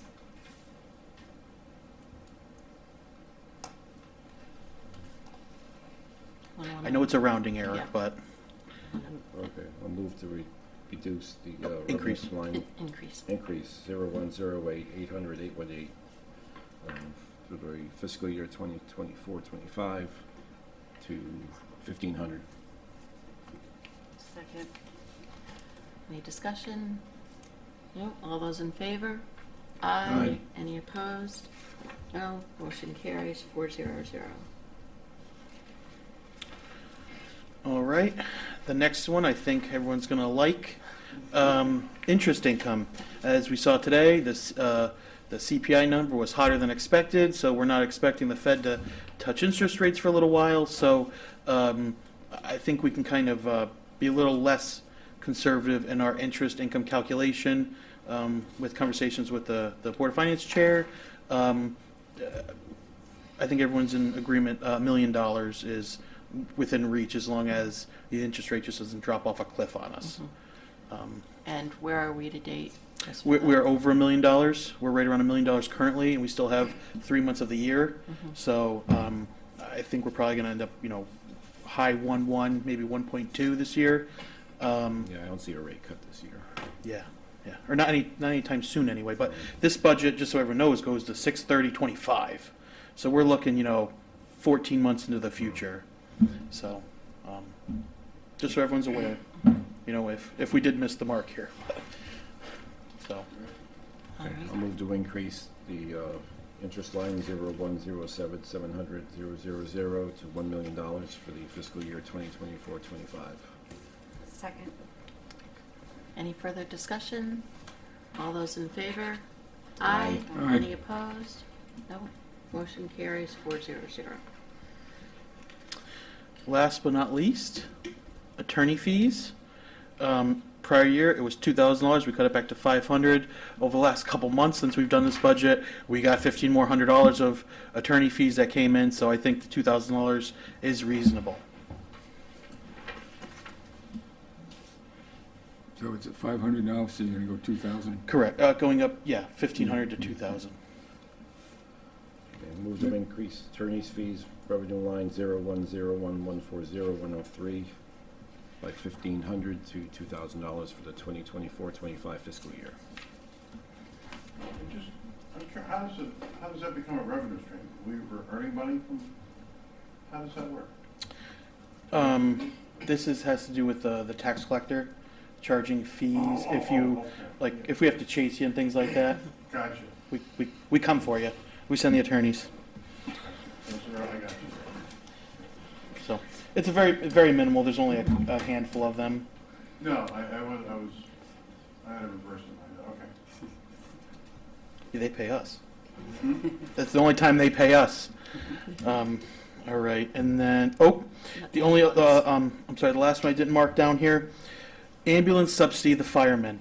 When we initially put together the budget, we were in negotiations with the East Lyme Ambulance Association, and there was initial discussions of increasing the, shall we say, subsidy, that's what it's called, but it's really, the reimbursement of the 2 firemen, 10% of IT, fuel, and some other expenses in there, equipment, things like that. We ratified, we're moving it forward 1 year, so, same as it's been. So that brings it back to about $225,000. So there's the cut we have to make of 175 there to bring us back to the contractually obligated, estimated amount. So. Okay, anyone want to make that motion? Move to reduce the ambulance subsidy revenue line by $175,000 to $225,000 for the 2024-2025 fiscal year. Second. Any further discussion? All those in favor? Aye. Aye. Any opposed? No. Motion carries 400. So I think that's it for revenue. Yep. Just make sure my numbers reconcile here. 175 and 225. So do we want to do contingency before? Yes. Then we already do. Everyone should have, did you pass this out, Denise? I handed I have out- extras here. Paul, if you need one. Oh, I got one. Lauren, I have an extra one if you need one as well. Actually, I think I need an extra. Sorry. Pass that down. Paul, do you have one? Yeah, I have it. Okay, all right. So we'd be going to our general government, right? Yeah, I believe it's 120? I think 120 is contingency. Yes. Yep. Yep. All right, there we are. All right, so, oops, sorry, let me cancel that meeting. Personnel contingency, currently we have $190,000 set aside for this. A subset of the Board of Selectmen met with the non-affiliateds, put together a package. Their recommendation is 5.25%. For most of the non-affiliateds, that totals $159,000. The ones in gray, there's 3 positions there: the utility engineer, the utility COO, and the sewer supervisor. They are members of the non-affiliated agreement, of the non-affiliated, whatever you want to call it, but they are not paid from the general fund. So if you see at the very bottom there, it says water, W&S, negative, hold on here, I can pull up my non-affiliated. So down here at the bottom of the spreadsheet, you'll see the total is $159,343. We back out water and sewer because that's paid from by the water and sewer funds. So the general fund will kick in $141,000. However, we have 2 individuals that fall within the non-affiliated that are hourly employees. Those are the 2 animal control officers we have here. So their respective. Oh, I don't want to do that. Okay. So annualized, those 2 increases, you can see right here, 2080, they work 40 hours a week times 52 weeks. So those 2 together have an increase of $5,500, all in just shy of $150,000. Now you're saying to yourselves, oh, that's a $40,000 savings because we have 190 in the contingency. Mm-hmm. The town, we know of a few employees in town that are looking at retiring. So ideally, we'd like to hold on to about 25 to 30,000 of that. So 150 plus the 30 gives us 180. So we can probably cut that line back an additional $10,000. But that's, we're close after that. So dare I say, if we're thinking about cuts, And if we look at everything, it looks good. If we could cut personnel contingency and just put that in regular contingency, or cut it overall from the entire budget, just something to think about. Because next year, we're going to try to increase that overall contingency, Okay. so just something to think about. Sounds like it makes sense, though, to cut it another 10,000 now from. Yeah. So let's go back there. Mhm.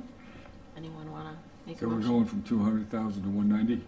Already We at already did 190, that. so we'll be at 180. Yep, because we've already cut that, we already cut 10,000, I believe, last meeting. Okay, make a motion to reduce in contingency under personal services, item 500, by $10,000 to 180,000. Second. Any discussion? No? All those in favor? Aye. Aye. Any Aye. opposed? Motion carries 400. Okay. So with regards to the contingency, like breaking this out, I think if, a motion to break this out amongst the other, transfer this to the appropriate accounts. Trying to think of the verbiage. Make a motion. Allocation? Yeah, to to allocate the these to the, respective departments? yeah, something like that. Because it's really a zero sum, Mm-hmm. right? We're just moving this expected $146,000 to these other line items. And just leave the 30, In contingency, correct. 30 in here. Mhm. Okay. So just. Okay, make a motion to move 146? 146,598 out of the town payroll pending payroll charge line 500 to the individual budget lines, department lines. Did I say it right? Yep. That's good. Okay. I'll second. Any discussion? No? All those in favor? Aye. Aye. Any Aye. opposed? No. Motion carries 400.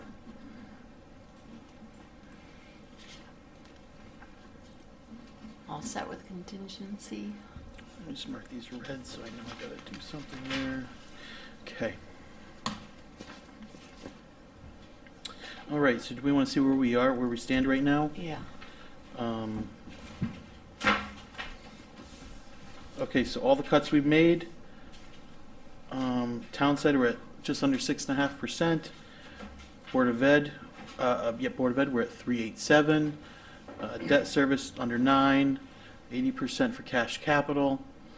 Overall, if we look at taxes, we're at 1.37 mil increase, about 5.5%, 2.24. So the only things we need to look at now is capital projects and looking at the cash capital on capital projects and just, moving, first, going through the capital projects list and then making sure what we have on cash capital on that capital projects worksheet matches the 900,000. Any difference we have to move to a financing source, right?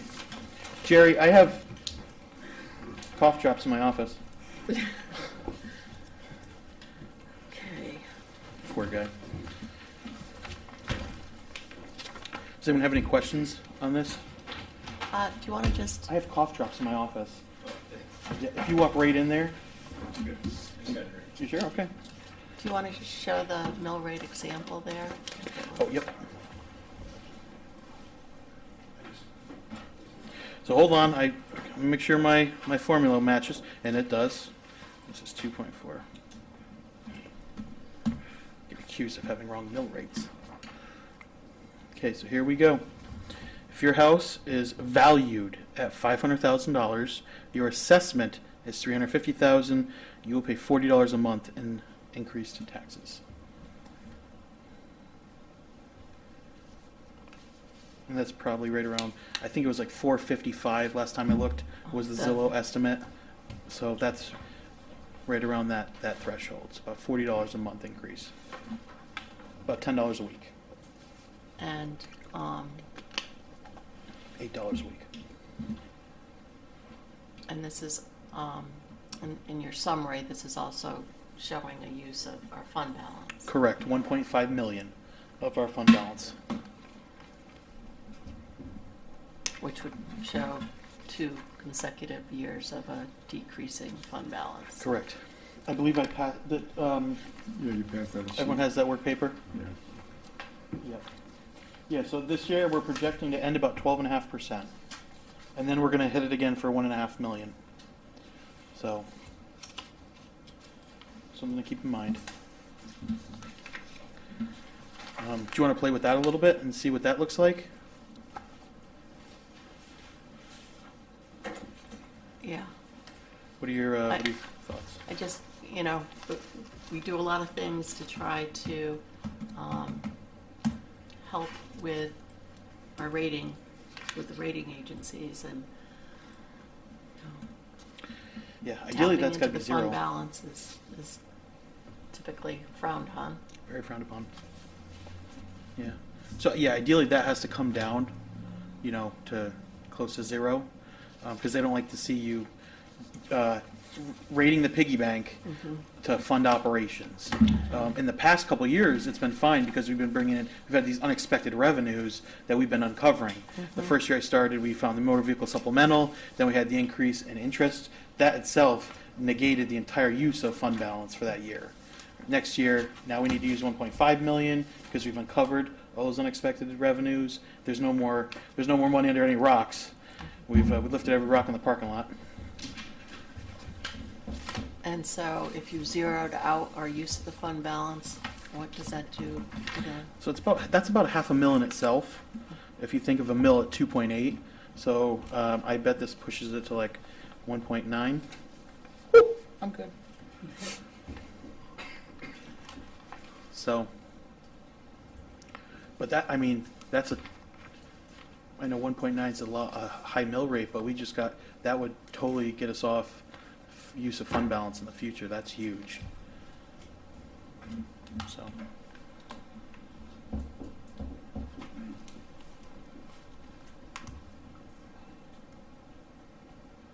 Do you want to look at what half would be? Yeah.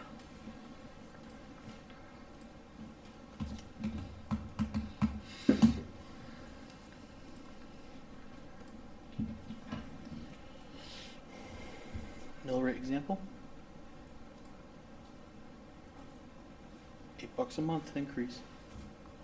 Do you want to see what the full one would be to a taxpayer? We'll do the full 1.5. So it's probably $56. Let's see if this holds true. $1 off. So. Yeah, because really this section right here, this other financing sources, these are all one-time revenues, right? So the idea is here we're transferring $500,000 from other funds. We're transferring $250 from use of premium dollars that we've received on our bonds, and then the ambulance subsidy. I mean, if we stop that contract, that dries up. So all these are really we look at these as one-time revenue sources. So.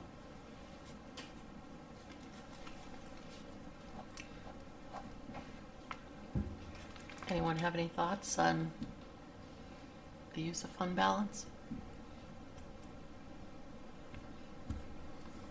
You're proposing to use $1 million instead of 1.5 on the fund balance? I haven't made an actual proposal. your I thoughts? just my thought is I hate the idea of going into the fund balance every year.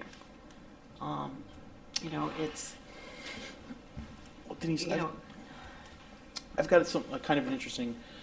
So we know that $1 million for interest income, that's a little less conservative than we were with 750. If we're confident that the Fed's going to keep the interest rate kind of elevated for a longer period of time, we're averaging over about $100,000 a month. So that's 1.2 million. If that money doesn't come in, fund balance picks it up anyway, right? So if I overestimate revenue, it doesn't come in, but we're spending it. The difference is fund balance essentially. So whether you could reduce this by 250,000, we could increase interest income by 250,000. If it doesn't come in, it's fund balance anyway. That's just a thought, and we could get away from that by $250,000 again. You know, knowing what we know now about just the economy, I'm comfortable with the 1 million, but I also feel like, Potential. you know, all the other risks in the global situation, you know, you could, Yeah. and anything could happen that, you know, you could have the flight to quality if there was some big event, and then all the treasury rates, you know, go lower. So you know, there's the risk there where. Yep.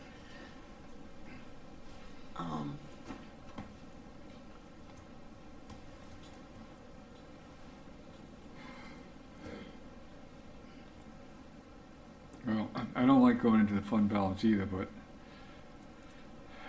I'd rather stay with the 1.5 million from it to keep the mill rate as low as possible. Do we want to go through capital, see where we end up with cash capital? Sure. Then at the very end, this could be our final topic, Okay.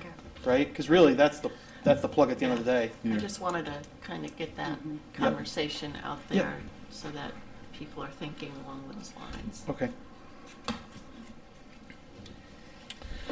Current year capital. Everyone should have a large copy in their book. It's the legal page. Yep, perfect.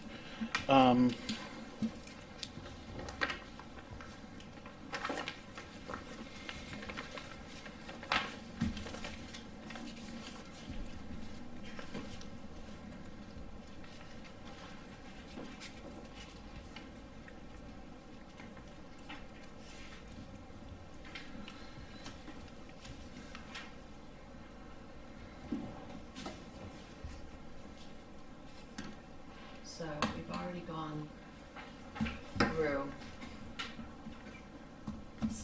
the adjustments in yellow up there. Are those the ones that we've already decided on, or just that have been identified as?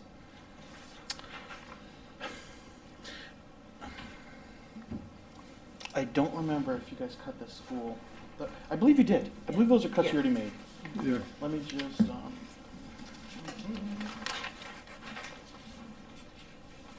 And we definitely did the 250,000 and moved that out. correct, yes. So I think those are done. I think I highlighted just so I could make sure they're there. Yeah, those are already done.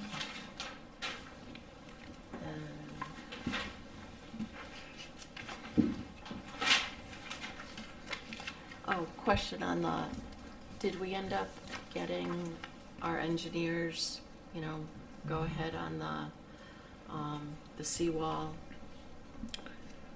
I know Rich had said, geez, now that he's back from, you know, and I don't know whether his expertise is around seawalls but Rich was just thinking, since we had the engineer back, that maybe. I haven't heard anything back. Okay. So I will say, while Joe Bergaw, oversees the engineering department, it is really a park and rec little project, if you will. Now, to the best of my knowledge, last time I spoke with Joe Bergaw, it sounded like he needed 25,000 to backfill concrete, but the wall held in that storm, right? Yes. So I think we were okay moving that a year. Okay. Yep. All right. I don't know if we did that in the budget. Let me take a look. We did not do that. So with that, we could, say 400,000 this year. so do we need to put 25,000 in there, or? I think we're going to move that from contingency, Okay. so that way we don't have to spend it on cash capital. So Public Works is projecting to be about 90,000 under budget this year, with some savings in staffing. And so he's going to come before the Board of Selectmen in the first or second week in May to ask for that appropriation. So if it's the first week of May, you'll see him the second week of May. If he goes the third week of May, you'll see him the second week of June. So then we could reduce this by the whole 400,000. Correct. Yep. Okay. So I'll make a motion to reduce the parks maintenance budget 400,000, and that we had originally thought we were going to spend on replacing the seawall and instead repair it. Do I have a second? Second. Any discussion? All those in favor? Aye. Aye. Any opposed? No. That motion carries 400.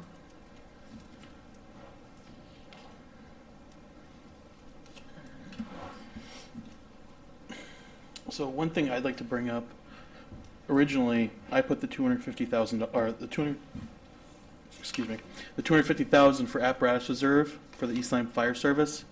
That got cut back by 150 to 100. Then it got cut back to 75. So really, this was spurred by two things. One, the timing of fire trucks. It takes between 36 and 48 months. The price to fix the fire trucks that just broke this year, and the age of all the fire trucks. So really, this is an apparatus reserve. I almost look at this as a apparatus reserve and emergency repair account. So when an engine blows for $50,000, we have a spot and don't have to raid the town contingency. The 75 is a little rich. I think 50,000 would more than cover a catastrophic repair, and it'd be a good step in building an apparatus reserve. So just so everyone knows, a fire truck's over $1 million now, the base fire truck. So, I mean, even the 250, we'd still have to fund it for 4 years. So, I think the 50,000 is a good placeholder to start. All right. Does anyone want to make that motion? I'll make a motion under the East Lyme Fire Service, for the apparatus reserve East Lyme Fire Service, to reduce the $75,000 to $50,000. Second. Any further discussion? All those in favor signify by saying aye. Aye. Any opposed? Nope. Motion carries 400. And let's see.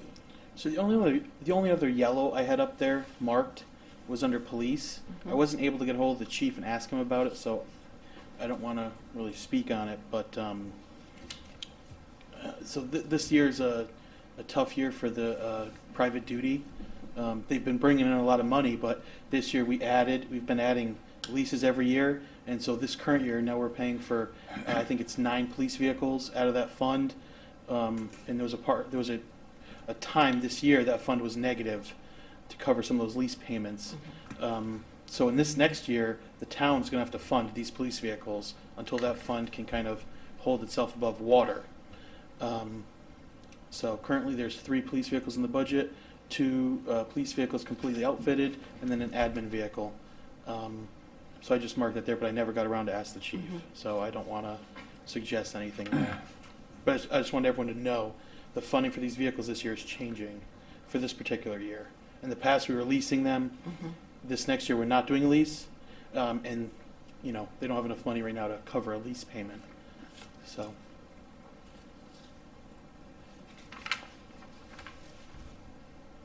That will change very quickly once a lease drops off now, right? That's, $20,000, $30,000 they're not making towards those lease payments. So that'll help replenish that fund for next year. But just something to keep in mind. So if this is an administrative vehicle, does it have to be, just a police use? I just wonder sometimes, and I have absolutely no information on this, but, there's a lot of vehicles that the town owns, runs, repairs, whatever. And I'm just curious, and obviously it doesn't work with police cruisers and stuff like that, but is there any way that we can look at it seems like every department gets their own vehicles. Why isn't it just a pool that, you can somehow go in and you're reserving this car for the day or something. So the one thing I'll say about this car, it says administrative vehicle, but administrative, I don't know, maybe Hallbauer can help me out, but yep, I got you. But administrative isn't like the admin; it's the lieutenants or the police chief. To the best of my or the detectives. But it's not like an admin. Okay. It's the the brass or whatever you call Police it. car, I mean, it has all It the, has to have all. Yeah. Okay. it's a police interceptor with all, it doesn't have all the bells and whistles, but. Yeah, podium. It's not my place to totally speak, but I'm But you know more than we do at Yeah, this. I'm Sergeant Mark Hallbauer. I'm with the police department here. I'm actually here for part of the grant part. But the admin vehicles, the difference between them is they're not marked. That's why they're cheaper. They don't have the camera or the computer in them because they're not required under the police accountability bill to have them. That's all I know about that portion of it.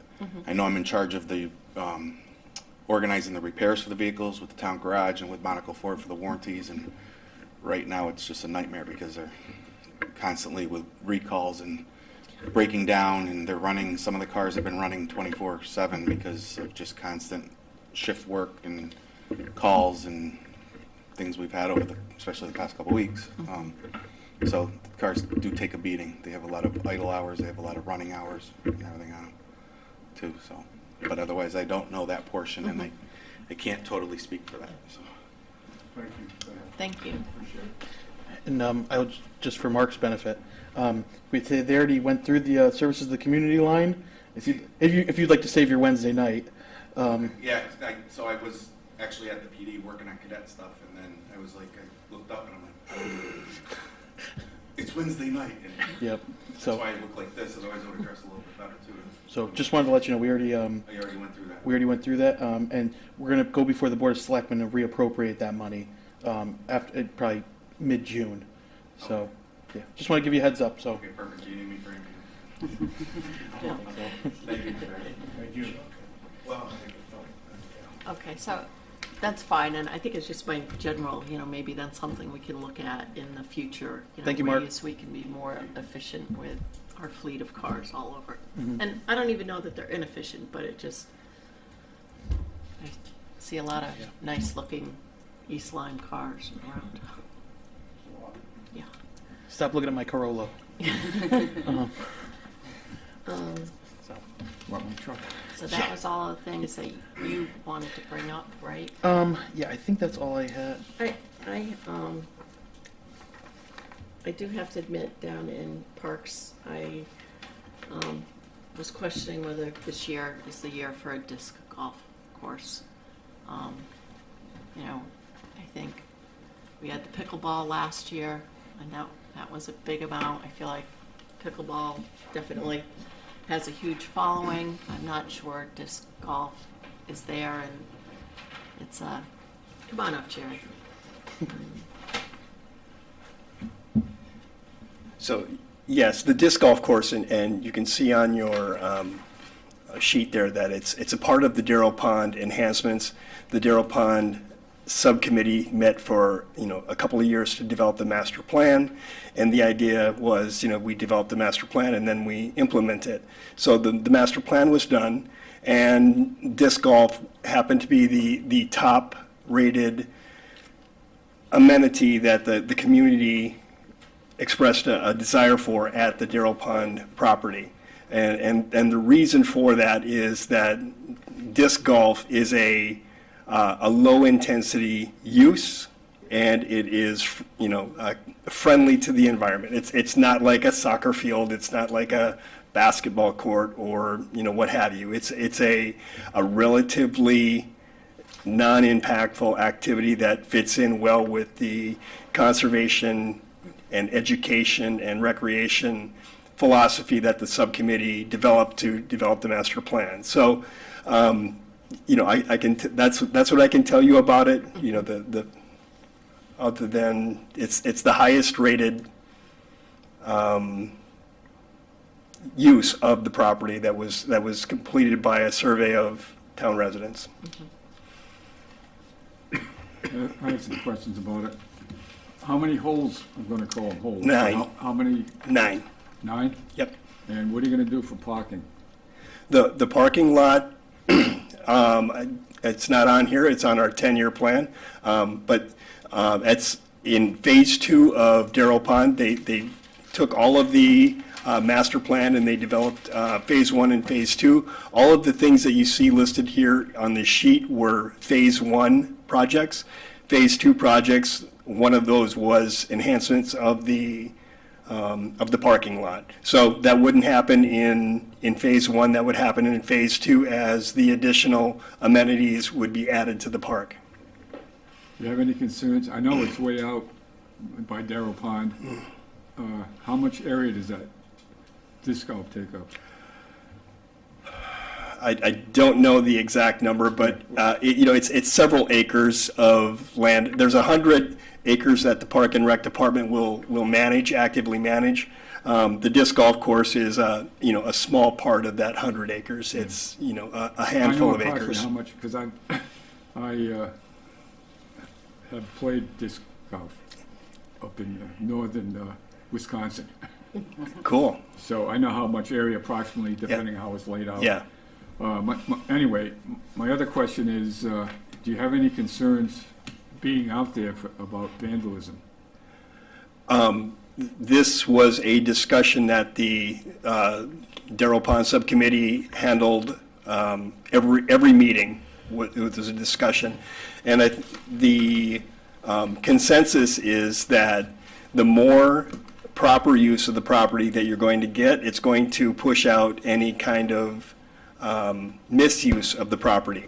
So the more people we have up there utilizing the trails appropriately, or playing disc golf, or visiting the aquatic education center or whatever, all of those types of uses will displace any type of misuse. Well, that's during the day. Normally you have vandalism at night. So who's going to be there at night as far as security? Well, most of the amenities at the park are going to be low intensity type things that certainly if people want to go up there and vandalize, there isn't any kind of a police patrol, or there isn't any kind of a gate that's on the park. It's an open space that closes at dusk, and anybody that would be found up there at after the sun goes down, we'd be asking to leave, and hopefully, it's no different than I guess it is right now. Thank you. I just feel like Denise said, we had pickleball courts last budget. I just think at this point in time, we don't need disc golf course. It's just, I'm sure it's popular in a certain segment of the population, but I can't see it being used a lot, being where it is. If it was down here at Peretz Park, I'd be a different story. But I'm just concerned in the placing of it up in northern part of the town. That was actually that's a great point. If you think about the East Lyme and where all of the amenities in East Lyme are, you're basically talking Route 1 and south. There are no park and rec facilities on the north side of I-95. And if you're talking about, where people can go, people with transportation issues or whatnot, from an equity standpoint, having facilities available on the north side of town is an important factor that the subcommittee discussed as well. Okay. So I get your point that you want to centralize them, but it's great from a centralized standpoint, but it's not great from a use and equity standpoint of people who live on other parts of town. Well, I think our theme has been, this is a year where, is it a want or is it a need? And personally, I understand your point about where recreation is, but I think you've got a lot going on up by the high school too. So I just you know, if we had a group of people who came and said, you know what, we just raised $20,000, you know, can you pitch in the last 15 or something? Yeah, I might look at it differently, but I just, I'm gonna recommend that we, or I will make a motion to remove it from this year's budget. I'll second. Boy. Any other discussion? All those in favor signify by saying aye. Aye. Aye. Any opposed? No, that motion carries 400.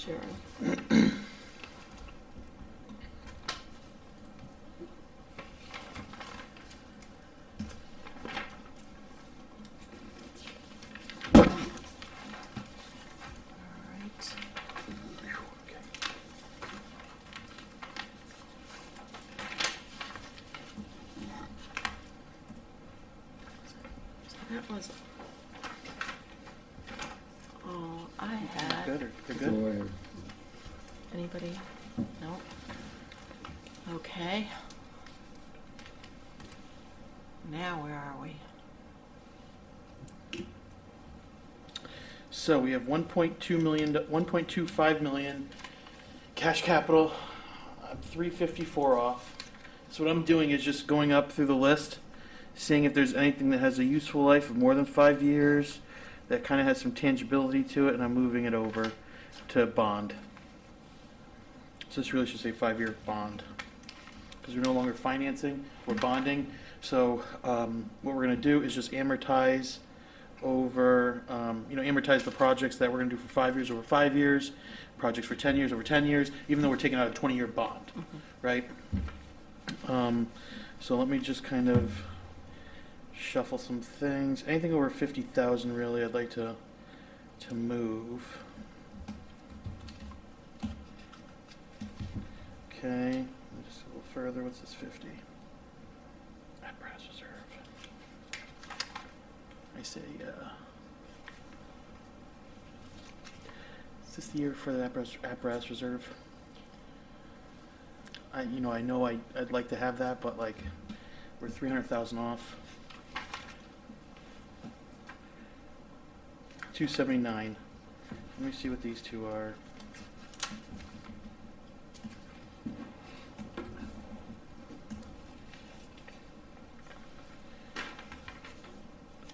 $180 off.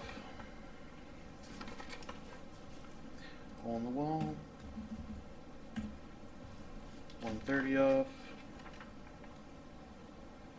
Those little trailers, ATVs, that's got to be cash. Can't imagine bonding that. Steep contribution, that's a dam, that's a 50-year project.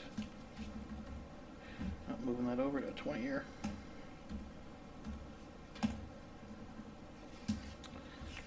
Stand by.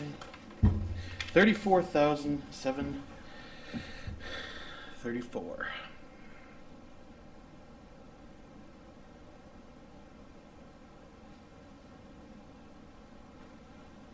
32,000. Hold on here.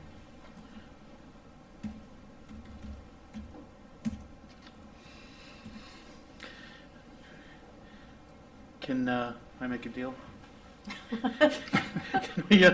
Can we increase cash capital by $2,750? I think we could do that. Because that's just not an amount we should really be bonding. And Right. So let me. We're going to figure it out and email us tomorrow. So this is affects the vote on the cash capital side. So what I'm trying to do is just over here, if everyone looks at the screens, we have a 20-year bond. Let me change the camera so everyone's looking at you guys. We have a 20-year bond. So we're bonding. We're going to amortize the projects over 5, 10, 15, or 20 years, right? So, and we're going to pay for cash. We're getting rid of the lease. So really, we've got two funding sources now, cash and bonds. So really, this is the, come on, Ben, really? This is the breakdown. So really, I'm just trying to shuffle some of these projects to pay for in cash. We're $2,700 off. So if we just increase, if we go to the bottom here, cash requirements of $902,000, and this is the bond. We're gonna be bonding for, 9 million, so it's really, hold on here, we've got rid of this.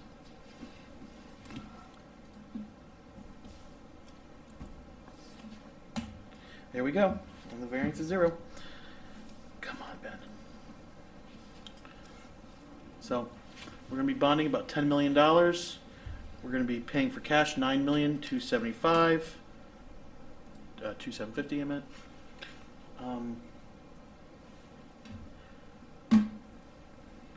Anyone have any thoughts?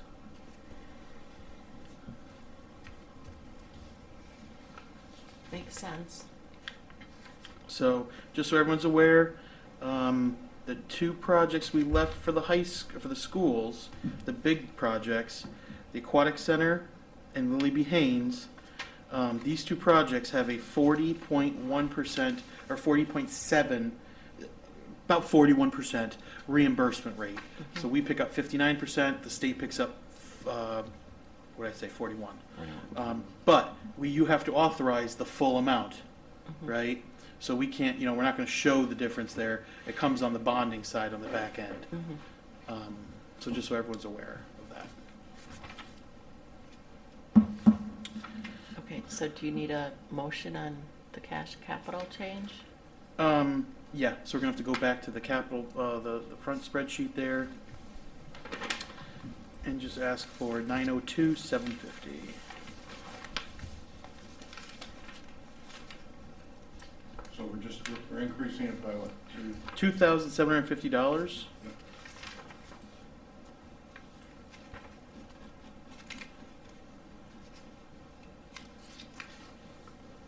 Okay, you want to make a motion? I don't know where it is. So, what line? So It's the CNRE municipal projects line. 724. So we're voting to increase it by 2750 to a new total of 902,750.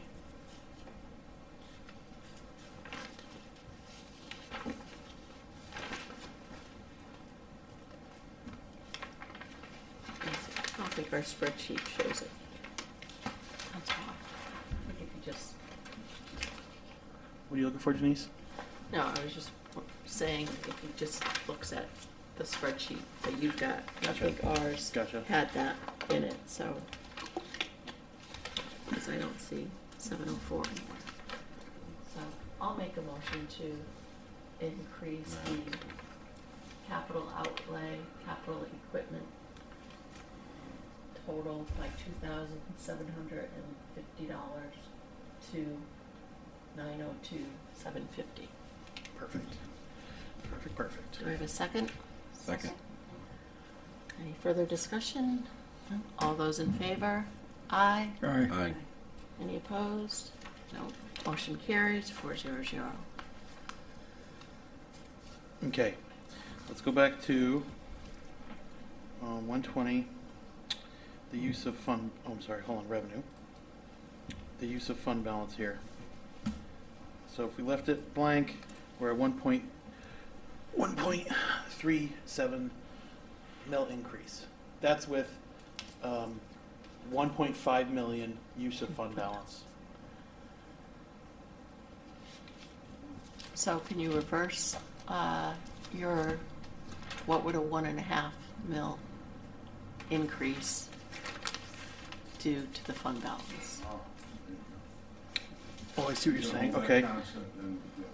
Let me just try to reverse engineer this. Right now. Okay.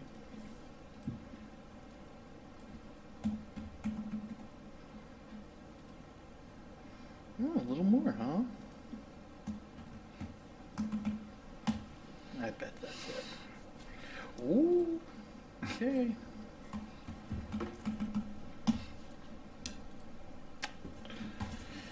I can get it under 6% though. Still at this, I'm pretty sure.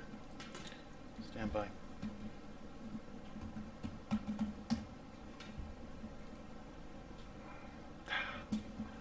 How much fund balance now? Is that That is at 1.165. I'm gonna play with this because I know I can get this where I want it to be. So I want this to say 1.5, but I want that to say 5.99, and I know it'll do it. And it's like to the dollar, but I'll figure that out. Let me just keep playing here. Come on, it's close. We're right there. You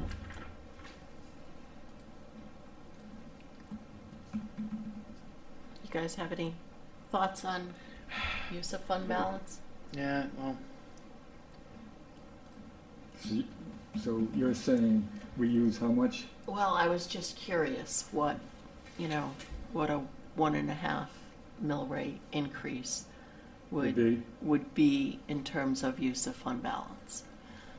So that would be, can't quite see it. so that would be 1.5 mil, and your fund balance would be, we would use 1.15 million.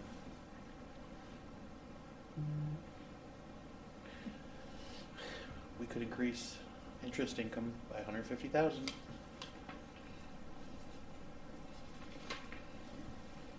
But it plugs the same anyway at the end of the day. Yeah, So that's my only, right. my thought there. Just throwing that out there. Yeah, let's wanna see what that look looks at like? Yeah. Okay, so just so everyone at home knows what we're talking about here. It's just amazing how many variables there are in, and just, I you know, dream like this. Yeah. In these numbers. You know, said you're and- getting 120,000. and Right now, we're people, getting 120,000 a month. most people Is are that- $115. The just lowest I saw unaware was of the 115,000. complexity of what goes on In January, it was in town 148. administration. Right, that was when we had a lot of influx. So Yeah. it peaks at 150-ish, Yeah, and then it January drops. and July when taxes come in. Yeah. But let's so I said 400,000. That's 1.15. Drop this down here. Negative 500. Okay. So. And then that's And we still have the opportunity, there's I think a couple of things, the Board of Ed was still, the nursing number, did we, Do you want to We call? took that. Can we take a recess and I call Mariana real quick, or Jeff? I don't have Jeff's phone number, but I have Jeff's number, yeah. You want to Let's take a recess. I'll move that we go into a 5-minute recess. okay. Second? Second. All those in favor? Aye.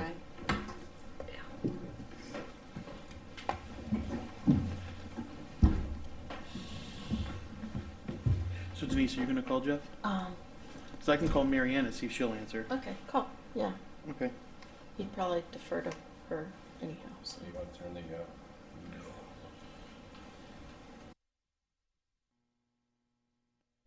Well, now we are. We're back on. Back on. All right, I would like to reconvene the East Lyme Board of Finance regular meeting, come out of, what were we in? Break. Our 5-minute break. So just to continue with the comments on the use of fund balance. So, this is what people call the rainy day fund, and rainy day is not supposed to be, this is how we balance the budget each year.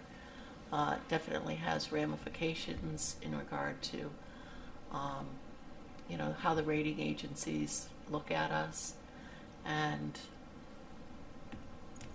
so conceptually, I don't like the use of the fund balance. I also, am cognizant that all of our residents have been, hurt by, the inflationary pressures these last couple of years, and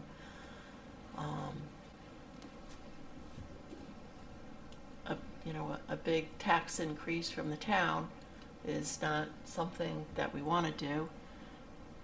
But I also feel like there are a couple of departments that really needed some investment in them, and one has to do with the safety of our residents, and the other is the well-being of our residents. So those are two things that really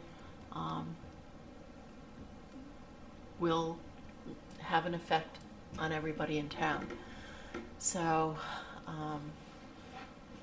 while I'm hesitant, I'm hoping that we're being conservative and maybe getting, a 1.5 mill rate increase is something that could be tolerated.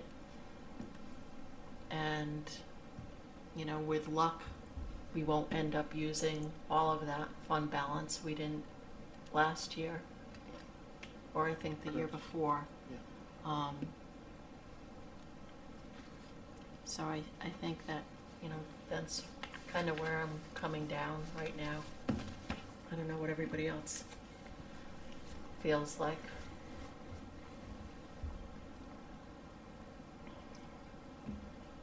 I'm just feeling, we have to, it's a balance, and just, trying to, between keeping the fund balance up there and helping the taxpayer, keeping the taxpayer whole.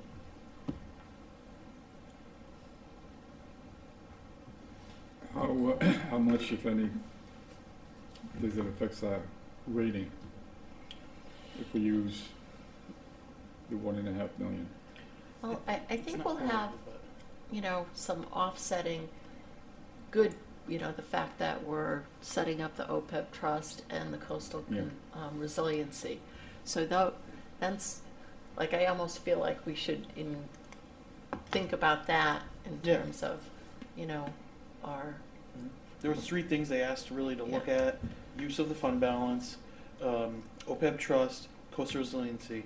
We're responding to the coastal resiliency one. We're establishing the fund. We're putting the money towards that.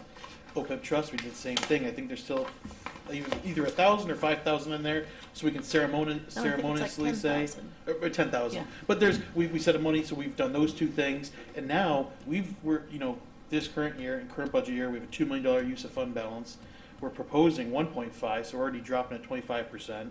And if we get to $1 million, we're dropping at 50%.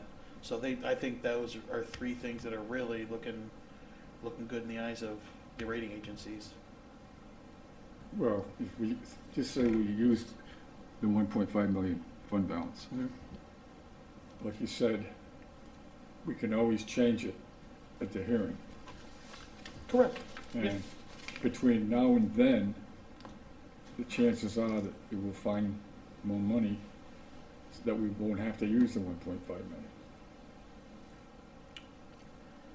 Is that a logical conclusion or not?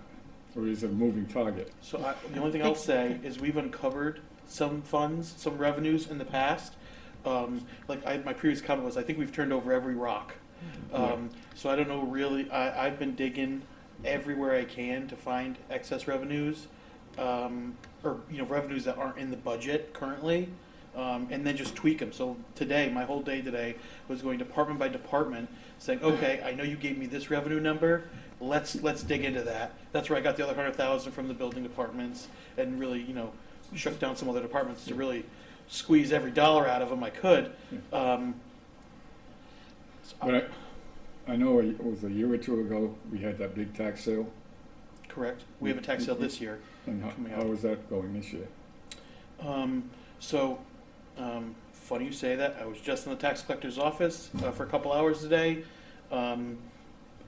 So the tax sale we had a couple years ago that raised, a significant amount of money was the first tax sale in 12 years, right?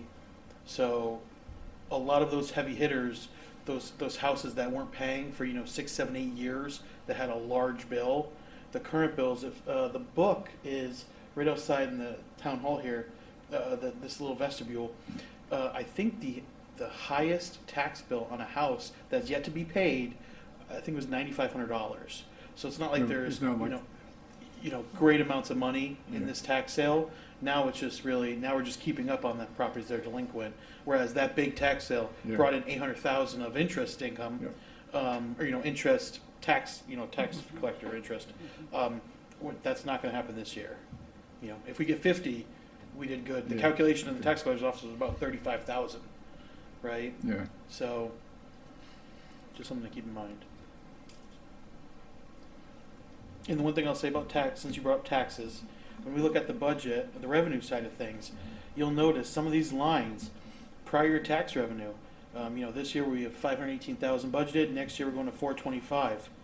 Prior year and current year interest income is down. Why? Because those properties that are paying interest, we put them all in a tax sale.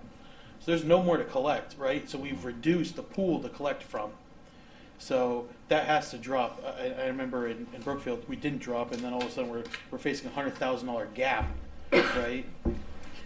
So just something to keep in mind there. That's, part of the What's our collection rate so far? 98.2 is our proposed collection rate. Right now, we're about 99% collected. I got that, John. What if we move the collection rate up to? We can move it up hundredths of a percent. Because right now we're within 100,000 of the $70 million line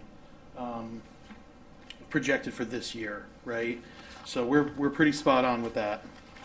So I wouldn't really play with that. Okay. I thought I printed it out.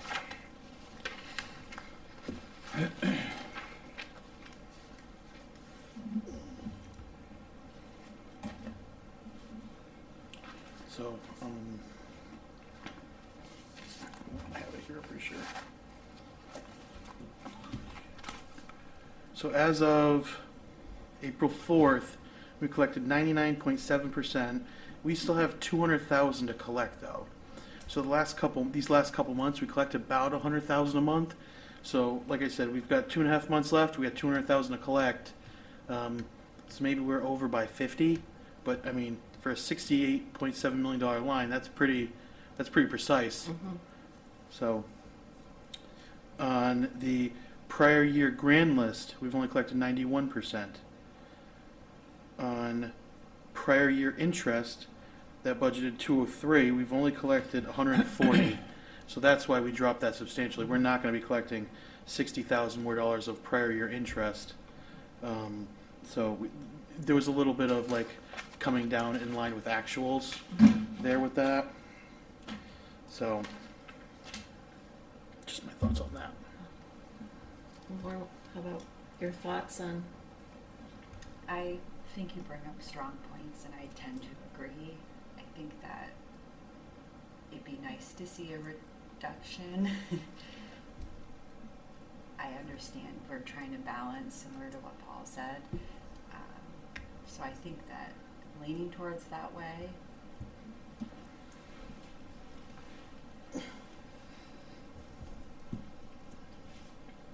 So there's really two things up right now: the increase to interest, and then whatever we do for fund balance. I shorted myself 50,000 on that interest. There should be 450. 1.2 million, 100,000 a month.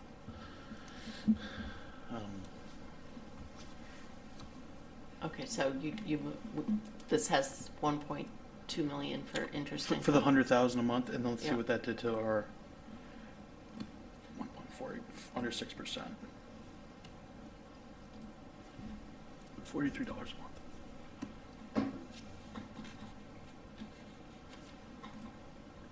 And with that, how much are we hitting the fund balance for? $1 million. What? $1 million. A million. If we don't collect revenues, right? Yeah. So. John? Any?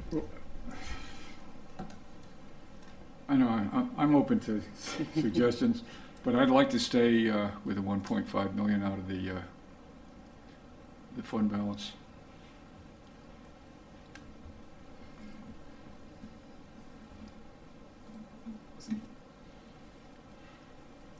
So taking 1.5 out of. Right.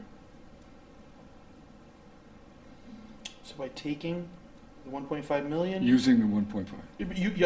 Yep, using the 1.5 million fund balance.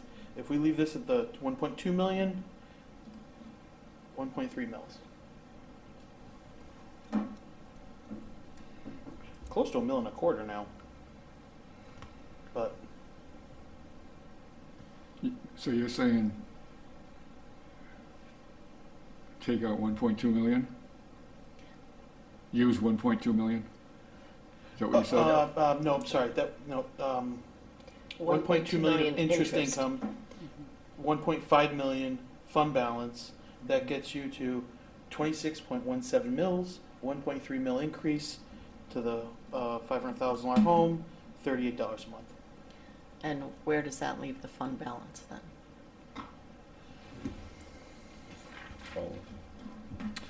So I did not. Let me just pull up this. Let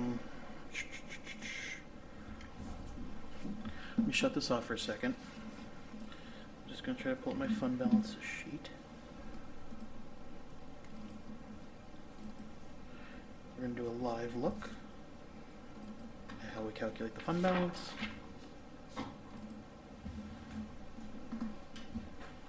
Okay. All right, we're going to carry that formula forward. Okay, so we're going to do 2025. Use of fund balance is going to be this, right, minus 1.5 million. This number is now going to be budgeted revenues.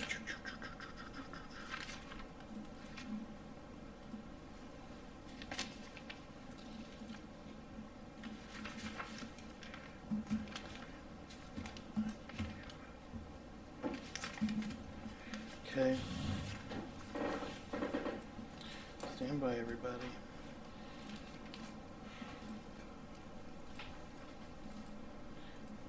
This number, 275, right? 275, 2475. Just under 10 and a half. So we're over the 10, but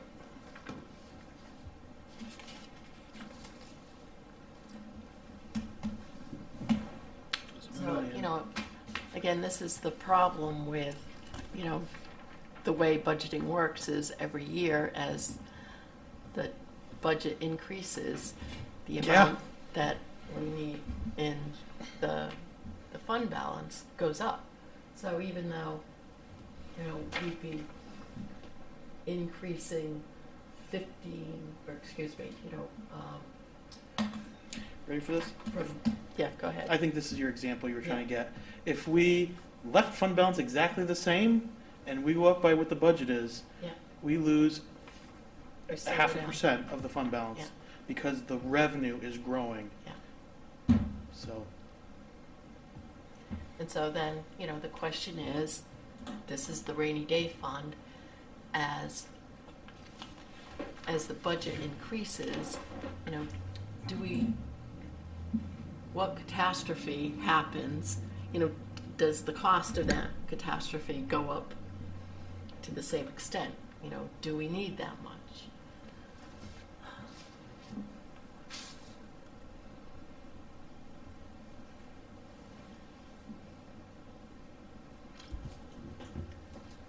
let me just, so if we did half, right? So if we did minus 750, over here we would do the same thing, minus 750.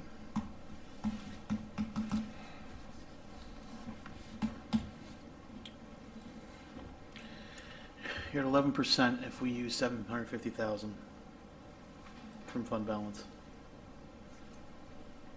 And if we use 750,000 in the fund balance, where does that get to again?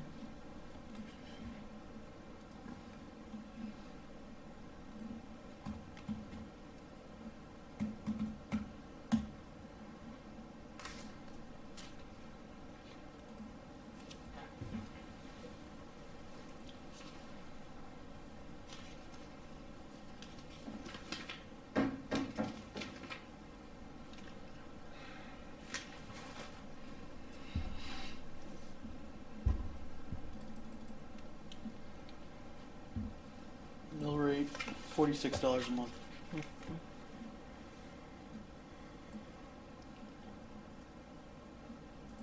So John, you're thinking you wanted to use 1,500,000? Correct. And I was sort of thinking 750, maybe I'd like to use $1 million. maybe 1,000,000. What was, I'm sorry, what was the million again? You're fine.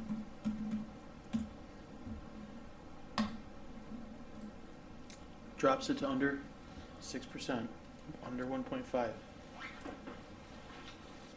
1.5.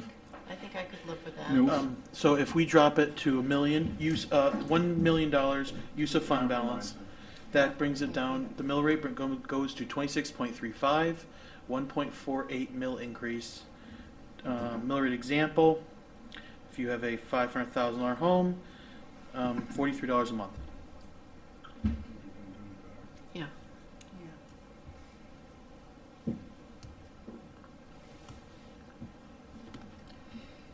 Okay. Yeah. Yeah. Okay. All right. So, So there's Someone- 2 approvals. You need a motion for the interest and Yep. for, make a motion to increase interest for the 24-25 fiscal year to $1,200,000. second, I can't read the number, the All right. outline, so. any discussion? All those in favor? All right. Aye. Any opposed? No. Motion carries 400. And anyone want to? I'll move to decrease the use of fund balance to $1 million for the 24-25 fiscal year. Did we say Reduced that by right? $500,000 to $1 million, right? $500,000. To 1 To million. 1 million, yes. Second. It's late. Any further discussion? All those in favor? Aye. Aye. Any opposed? Motion carries 400. And what else do we need to vote on? I think the overall. Is Yeah. that this meeting or is that at the public hearing one? I think we vote to present this budget At at the the public public hearing. Okay.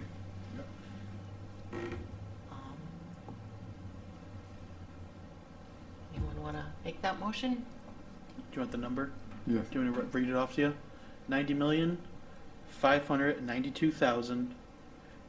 $90,592,994.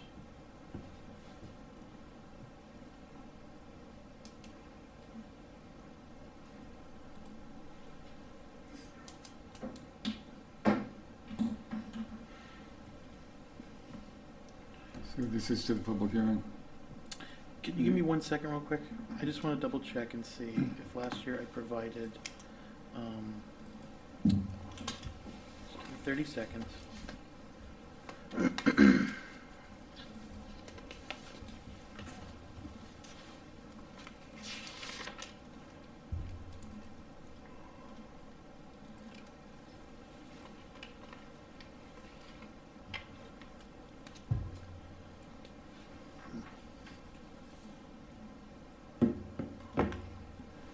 Okay, we're good. Just wanted to double check some Okay. things. Okay.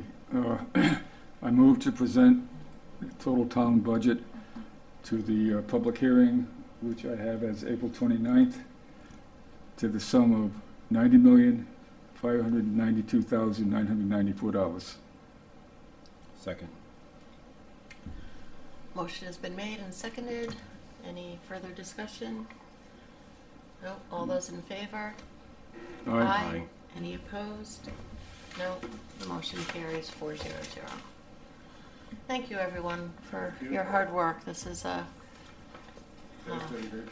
challenging task, and let's hope our residents support it. I want to thank President Bean Counter for giving us all the numbers we need. Second that.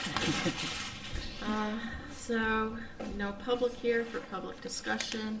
Any other board comments? Yeah, just one comment from last week, last meeting we had when I made a motion and there was a spirited dissent immediately about my motion. I didn't think that was appropriate at the time. We should have at least waited for a second and a chance to ask for discussion. So I just hope that, we would adhere to protocols Yeah, in the future. I felt very disrespected. I apologize. Sometimes running a meeting and I know, I doing understand. everything else, it can be a I little understand trying to keep. everybody is passionate about Yep. what's going on. Yeah. And please feel free to speak up if I do it again, right in the moment, so that you don't. Okay, do I have a motion to adjourn? So moved. Second? All those in favor? Aye. Aye. All right.